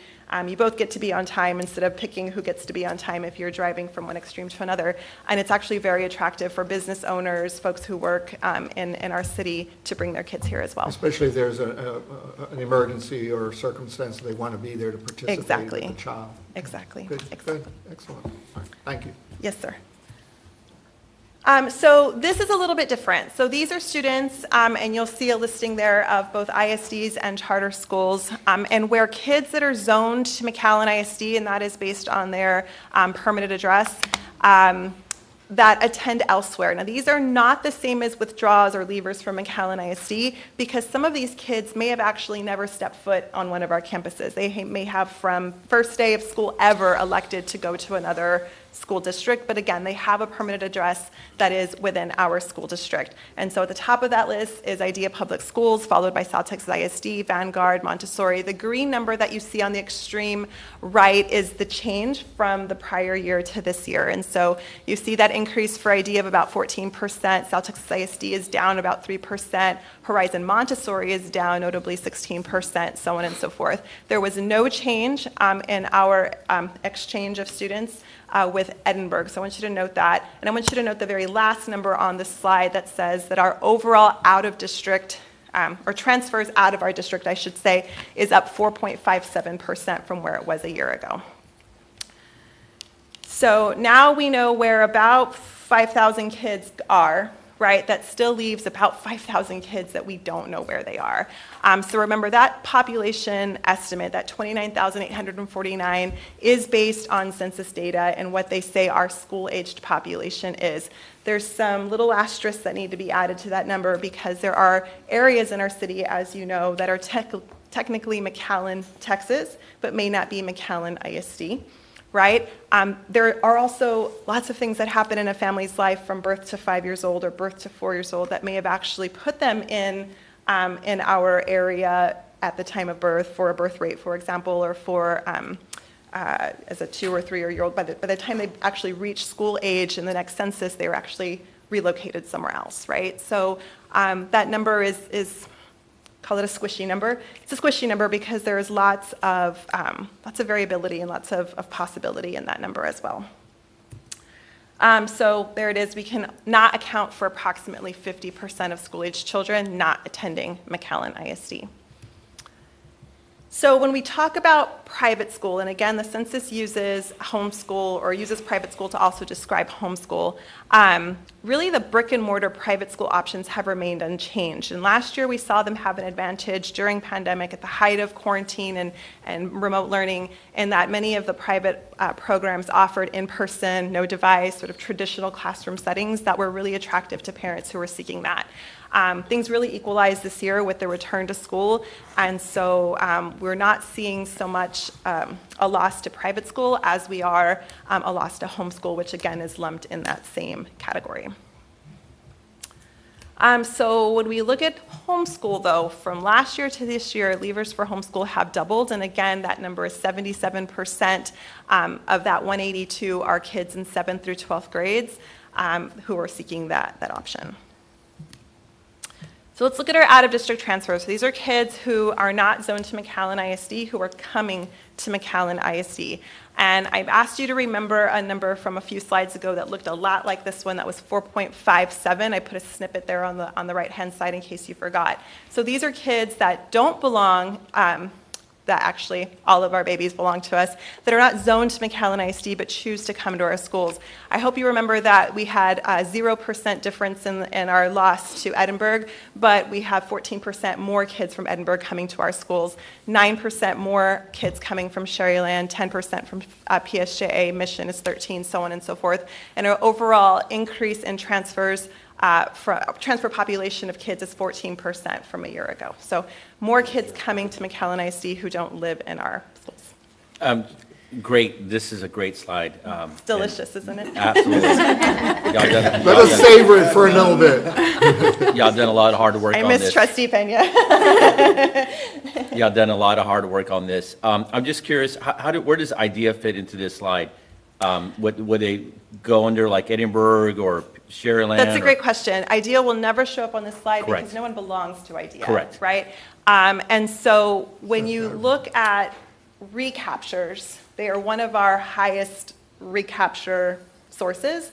Families who go to IDEA Public Schools, try it out for a year or two, they're cohort persistent. So if you look at students who start IDEA Public Schools as 8th or 9th graders, only about 55 to 60% of those kids will actually graduate from Correct. IDEA Public Schools. And so all of those kids that are leaving are coming back to their home ISDs, right? When you look at their highest percentage of withdrawals out of an IDEA school, it is their earliest, youngest and newest, right? So pre-K, K1, these are families who think it's a good idea to go do the charter school thing and then realize very quickly that it doesn't look like, feel like, sound like, it isn't like school to them.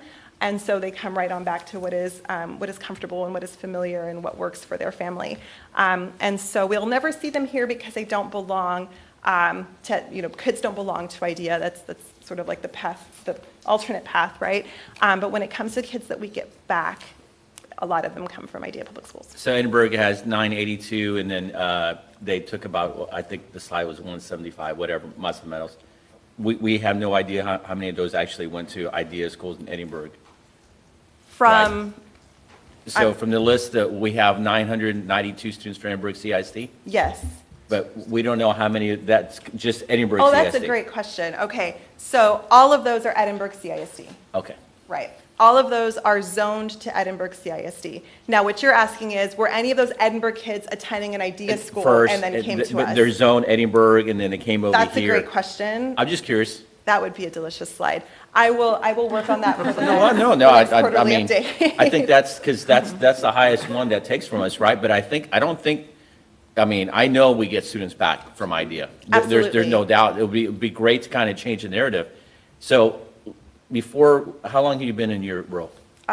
Next month will be 3 years. Okay.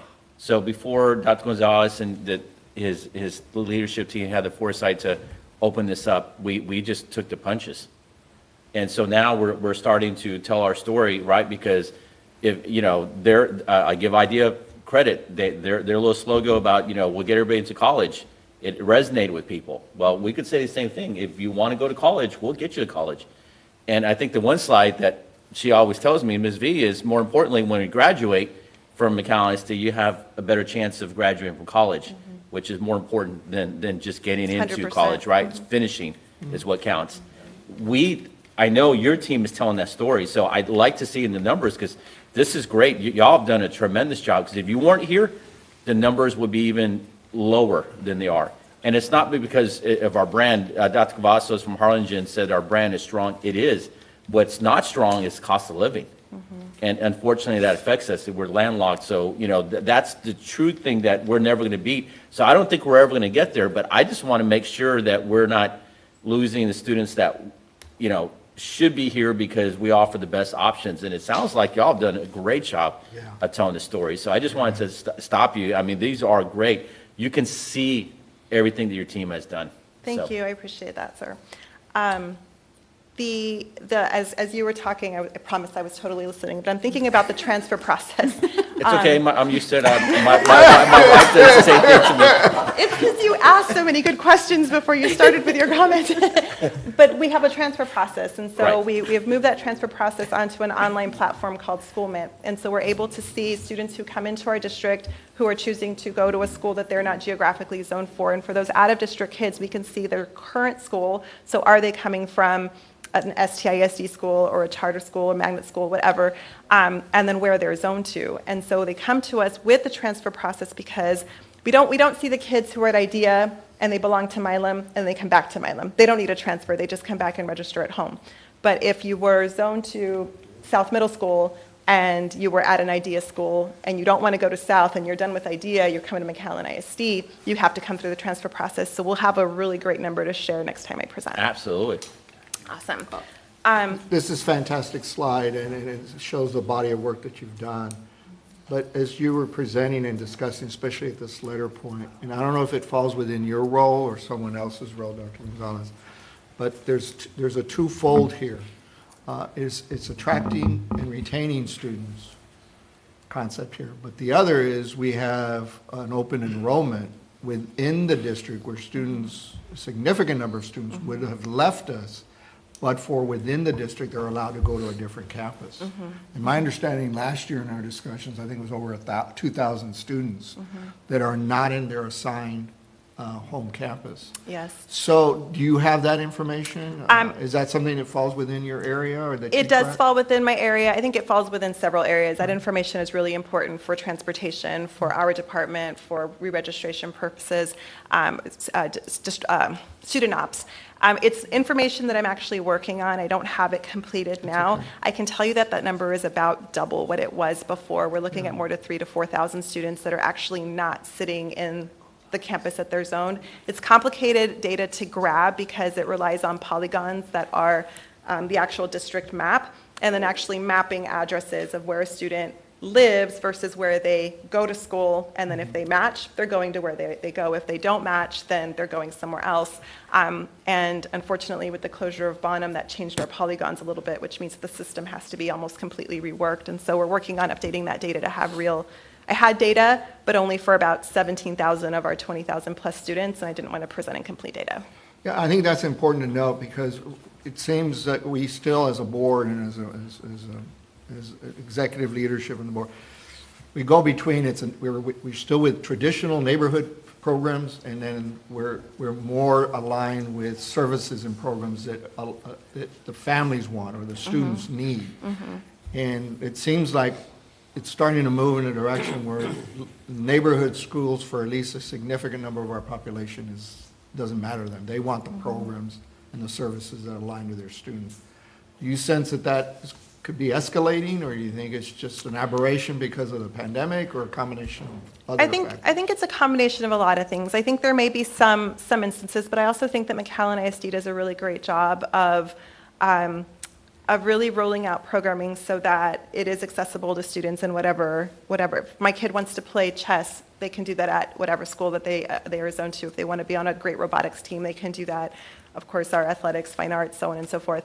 I think the same strategies that are helping us attract kids out of district are also making this happen in district. So I may live over by Sanchez Elementary, but if I come to work every day and I am right next door to Thigpen Zavala, if I work at the Boys and Girls Club, it's going to really behoove me to have my child right next door where they walk right over after school and so on and so forth. So that's the same sort of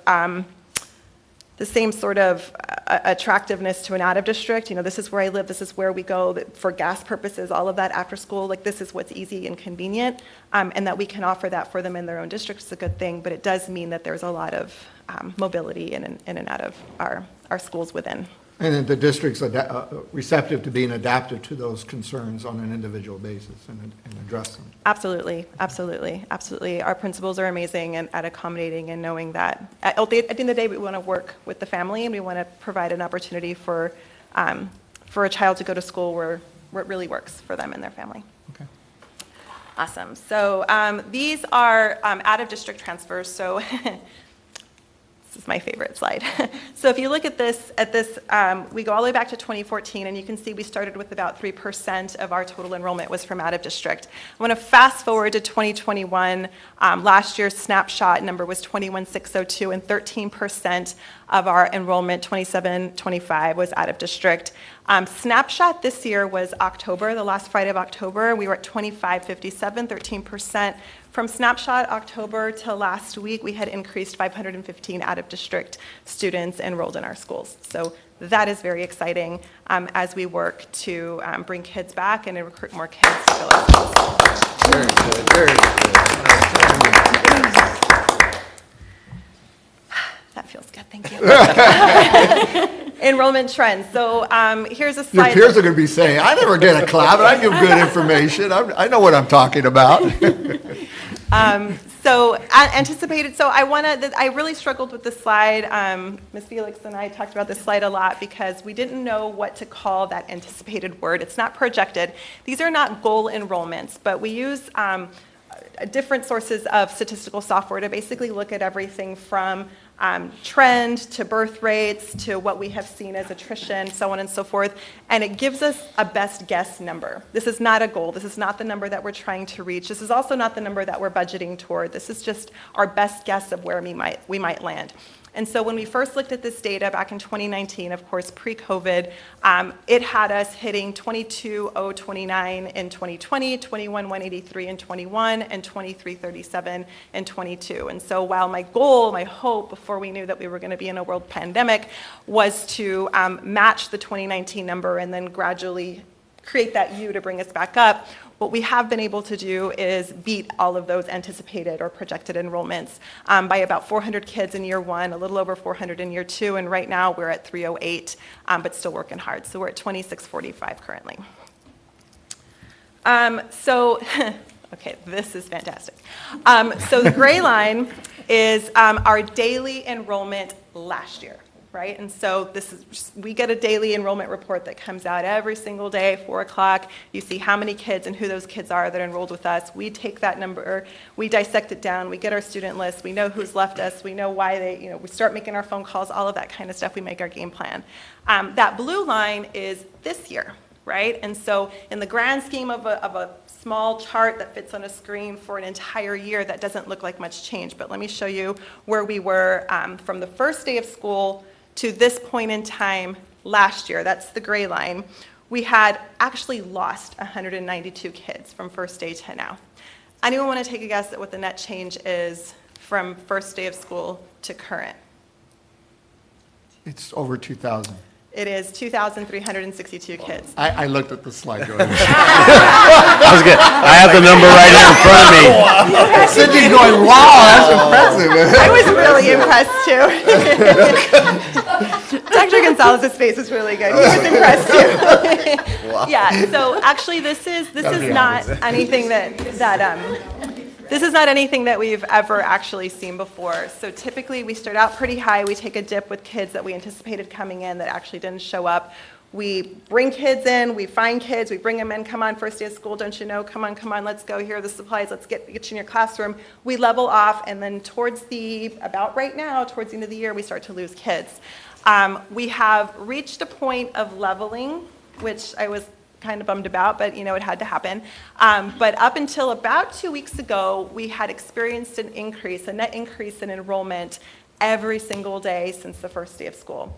Albeit small, sometimes 2 or 3 kids, sometimes 10 or 15 kids, it was an increase. And that's important because it reflects effort, but we're also losing kids every single day. So that net increase of 2,362, you have to think about new kids that are actually coming in. We've lost 1,100 kids. So that number really, in terms of recruitment, is about 1,100 kids higher, right? So this is exciting. We can look at it a little bit closer. We started the year at 18,281. We're currently at 2,643. Are we where we want to be? Absolutely not, but we're definitely moving in the right direction. So what is the total landscape? Again, that census number 29,849. Our out-of-district transfers, which are not reflected in that 29,000 number, can range anywhere from 10 to 15%, which tells us that we could be living in a world where there are 32 or 34,000 students in McAllen ISD, and that's the number that the student outreach chases. Now, realistically, when we think about where we're sitting and what we're working with and what our sort of baseline is, we are working towards a re-registration of kids pre-K through 11th grade. Of course, we don't want any of our seniors back. They got to go on to the next stage, right? Of about 19,050 students. If we net even on that, right, we'll lose some kids, we'll bring some kids in. We typically bring in about 1,000 pre-Kers. We always increase our 9th grade cohort by about 200 kids. Same thing with kindergarten, because we have plenty of kindergartners that did not come to pre-K, so they're new. We're looking at starting next year about 150 to 200 kids lower than we are at this moment in time, which is still about 2,000 kids more than where we started last year, and a great place to start if we continue this trend. So our outreach efforts, you guys, we are not changing the game plan. We're still building at the base. We are starting a re-registration earlier and earlier. So again, in December, pre-K roundup, we're looking at early qualifications so that parents don't have to wait to know if they're eligible for pre-K. We can do that in April now. They don't have to wait until the end of summer. So if we can lock them in, they're registered, they know they've got their seat, their spot, they're ready to go. We're working on all of those things. We're still partnering with our daycare centers and Head Starts and getting those kids re-registered for either another year of the same pre-K program as a pre-K4 if they're pre-K3, or welcoming them into their elementary school as official kindergartners. So that strategy has not changed. We have moved to sort of a little more structured recruitment approach with the acquisition of our new student outreach team members. So larger outreach team means more exposure. Our part-timers are really focused on lead acquisition, and we expect about a 20%. So every 5 families that we talk to, we expect one of those families to actually enroll. So it goes from lead to prospect, prospect to registration, registration to enrollment. In that prospect and registration, it's all about nurturing and supporting those families, answering the questions, taking the tours, connecting them with other families to help them feel like McAllen ISD is their home. That is through traditional canvassing practices, that's the neighborhood walks, the door-to-door activities, the non-traditional canvassing practices, more setting up at the neighborhood spot like the park or the campus, and having families come to us, home visits and outreach, community partnerships. Lots of businesses have opened their doors to us, so we put stuff everywhere because where families are, that's where we want to make sure that we're visible as a brand, and then events and activities. So with the acquisition of our new team members, we have established basically a recruitment goal that is about 300 leads every 2 weeks, which gives part-time recruiters and full-time recruiters a responsibility of about 3 to 4 leads every hour that they're on duty. Recruitment, so brand information, right? So we're focused on safety, commitment to learning, tight systems and processes, continuous, clear, and honest information. So that is what it is. Like, people want to know what are we doing, how are we doing it, opening the doors and showing them those things are so important. Of course, this is done in super, super tight partnership with Jake Berry and his team. The second is engagement. So we want to be visible, we want to be positive and proactive, we want to make sure that we're present in the community. Our team is very cognizant of the fact that a school district is a pillar in the community. So where is McAllen, Texas? There is McAllen ISD. And so anywhere that there is an event or a gathering, we want to make sure that we're there engaging with our community. And then of course, boots on the ground. We want to go to families, we want to reinforce commitment to them. We also humble ourselves when things don't go right? We apologize for lots of things, we problem solve, we make things right for families who may have experienced something that is regrettable. We also have our recapture strategy. I'm almost done, I promise. Our recapture strategy. So when students withdraw, they're either a mover or a chooser. A mover means they have moved away. A chooser means they have chosen to leave our district for a neighbor, for a charter school, for a private school, a homeschool, so on and so forth. And so the name of the game is to get them back, and that's either a short game or a long game. And so if they are a mover and they are at a local ISD, we can introduce the transfer process and try to get them back. If they are out of the area, we always leave the door open because families come and go, circumstances change. And so if you ever find yourself in the Valley again, McAllen ISD is your home. Once a McAllen ISD student, always a McAllen ISD student. The 5 domains and customer service are like paramount on our team, so I put that on there as well. And then if you're a chooser, so this means that you didn't go anywhere. You are living in the home that you lived in when you were attending our schools. You have chosen to leave us, and you were either at a local ISD or a homeschool. So if you're a local ISD, it's either private, local, charter. We have a process, and it's something that we train on how to listen, how to validate, how to collaborate towards a solution, and how to ultimately get kids back in that way. And so our recapture efforts, again, information sharing, problem solving, and really establishing McAllen ISD as a family's home base, right? If you live in our city, if you've been to our schools, this is where we want you, and this is where you belong. Outstanding, well done. All right. Any questions or comments from the board? Just two things. One, where's your office at? In central office. It's the central office? In the corner, 2 doors down from Jake Berry. Awesome. You know, it might, there's a lot of universities that have these outreach, and they're very effective because if you have questions, you know where to go. And sometimes people might just go to the school or they don't know where to go. It might be worth it just to put a sign that says recruiting office here, something like that, just so we can say, hey, you know what? I get a phone call. Hey, I have my kids transferring back from stepchild transferring back from. I send them your email, but it would be nice also to say, hey, just go to administration. There's a sign there that says recruitment office. You know, blah blah blah. You know, something like that. Ruben's already ordering the sign, sir. Awesome. Be up soon. I just suggested. And the second one, because I was doing it and looking at maybe Jake can help you with this, because I think the younger, does everything online. I was scheduling an appointment for my son to help for admissions, and I was like, man, he always forgets. So late at night, I was trying to get him the information. I was like, oh, I can book the appointment with the person there. So do we have that capabilities with you yet, or? So we are starting that. I'll tell you what Awesome. we're doing. There are lots of events and opportunities where we're out in the community. A great example is we were at, oh my goodness, where were we? I can't even think, I went blank. Tomorrow we'll be at Lamar for the IB, the new cohort of IB students are having like their orientation meeting, right? And so in that moment, there may be a parent who needs to, it was the dual language parent meeting, that's where we were at. And so in that moment, you're in a room like this, there's lots of parents. Registration takes about 10 or 15 minutes, right? It's gotten very streamlined, but it's also not great to spend 10 or 15 minutes with one person when there's a line of 10 or 15 people. So we have QR codes, right? Perfect. And we're able to just scan this code, and you can either scan this code if you just need to know where to go, like I can register myself, I just need to know how to get there, or scan this code and it takes you to a little form where you request a morning or afternoon appointment, Awesome. Evening appointment, what have you, and then we call you back. So Awesome. yes, I can't say we're awesome at it, we're starting it, we're learning the process, my recruiters are getting the hang of the digital stuff, but yes, definitely something we're trying to be more accessible. Definitely the sign idea, having the QR on the sign idea with that, where they can just walk up and do it, that'd be fantastic. But oh my, this is incredible. Any other questions or comments? We had a parent who's does not live in the district, who was invited with the HEB in Excellence, and we were in this room actually, and I remember sitting right over there, sitting in this room now, and she had a lot to say to HEB folks of why she chose McAllen ISD.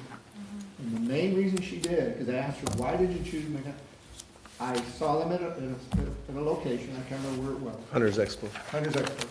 And I talked to them, they gave me a lot of info, and then I said, I need to talk to you more about it. And they said, well, what time can we call you? You all said that. And she said 9 o'clock. At 9 o'clock exactly, she got that call, and that impressed her. For the service after the discussion, that there was a commitment made and it was kept. And that, she figured if that happens with that, then my children are in a good place. And she said they're in a great place. That's what she told everybody in the room. The team is incredible. We have families that tell us they're living out of state. We're moving to the Valley. We think it's McAllen. Moving day is on such and such date. Oh, hey, so-and-so, they're moving today. Send them a message. Make sure that we're sending them their well wishes. Hey, I hope everything goes well. We can't wait to see you. Safe travels. Who does that? Student outreach. We do that. A couple of things real quick. I'd like us for, again, to revisit the universal pre-K. And the reason is that, 3-4 years ago, pre-pandemic, we were in a different world. And it was not cost effective. We saw some issues there with about $2 million a year. We're gonna have to carry almost $6 million before you saw $1 if they started at 3 and they started in kinder. So I understand the ADA, I think we all do, but the world is a little different now. So does it make sense to have some formulaic approach, whether it's a partial or a whole and a certain number, and what that number ought to be, in what locations where we have a universal opportunity, or whether it's a half tuition or whatever. Is it okay if I share a little bit about that? Or someone? Oh, yeah, sure, I can share. So I'm glad you said that, because it's exactly kind of what we thought. I think the original approach was going to be, let's place universal pre-K at set campuses, certain number of seats. We would have to increase staffing to address an additional classroom here or there, what have you. All the while, in many pre-K classrooms across the district, there are 14 kids or 15 kids or 16 kids. In a classroom that can accommodate 22, you have 6 or 8 or 10 students or seats that are empty.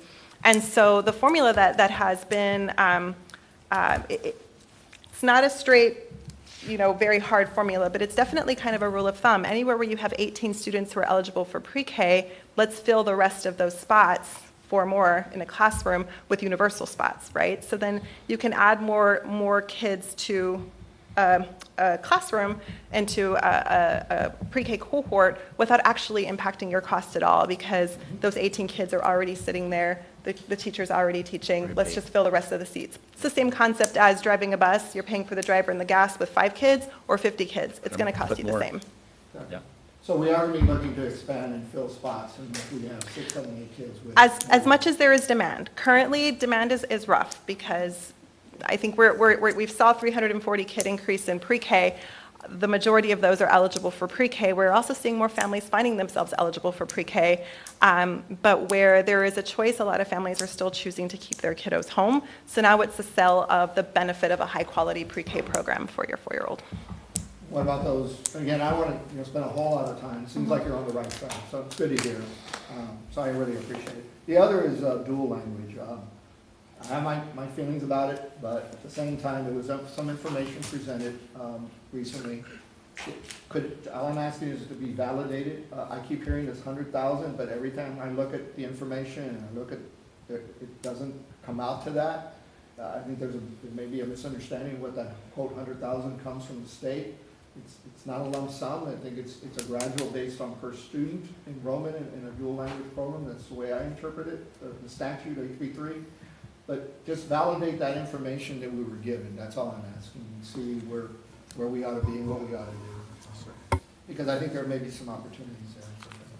And the last thing I kind of want to, from my standpoint, is, and I don't want to use the word, so I'm going to put it this way, and you and I have talked about it, is I think we need to be looking at what was presented today by Mr.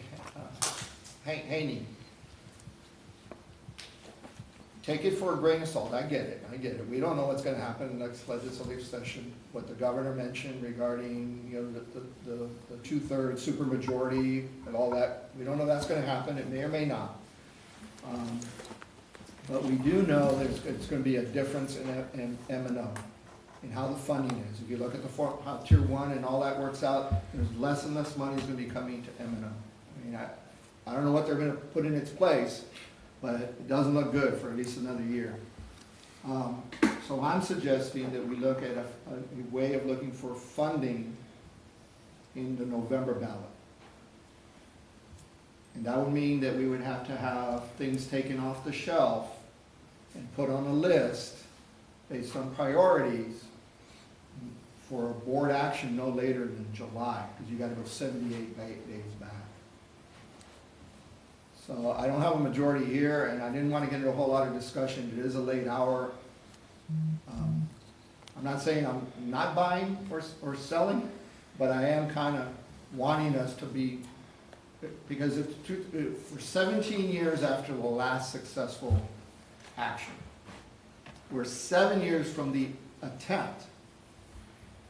And so we have, to me, it's the elephant in the room that we got to at least, from administration, start looking at what's on our shelf, taking it off, let's talk to board members, obviously our FMO experts, and start prioritizing in our next several workshops, especially when we talk about facilities going forward, what are the funding opportunities maybe, and it may lead to that one word, and that means November of this year.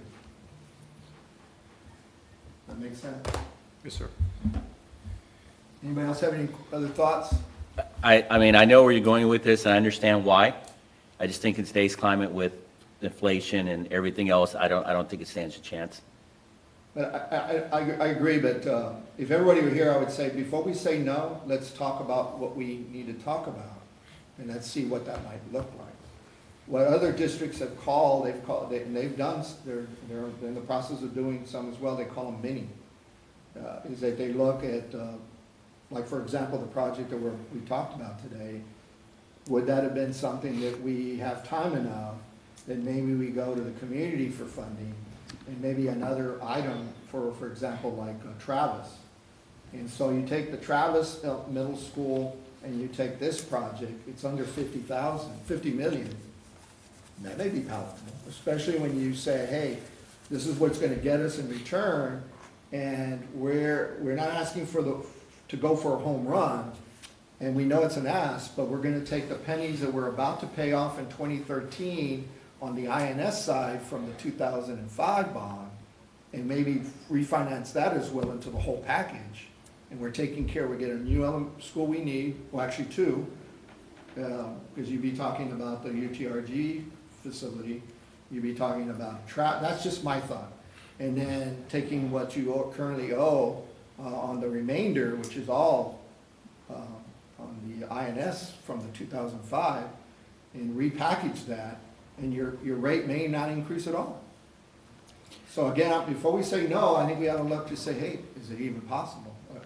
No, and just clarify, I think we do need to talk about it. I just think the timing, that's going to be the $1 million question, right? And Yeah. so, yeah, I just We don't. may not pull the trigger. Yeah, because I don't see it happening in November, but I do see it at some point. We're going to have to, have some options for the community. So I know what you're saying. Well, I do want to first commend the board, because we always have the ultimate support from the group. And I think looking at the team of 8 and looking at the executive leadership team, looking at what we've done with the tax ratification election, everything we said we were going to do there. If you look at the maintenance tax note, if you look at the utilization of ESSER funds, Yeah. if you look at how we've utilized local dollars, I think that we've proven to the community that we're good stewards of public dollars and that we're doing the very best. And I agree. Now it's just about timing. But with Absolutely. regard to relationship, trust, credibility, brand, results. Body of work. And everything, body of work that we've done, I think that absolutely it warrants a conversation. But I agree on the timing standpoint, we'd all have to come to a consensus on that. Oh, yeah, I agree with Sam. We had to have the discussion. Just, in my work too, you're absolutely right.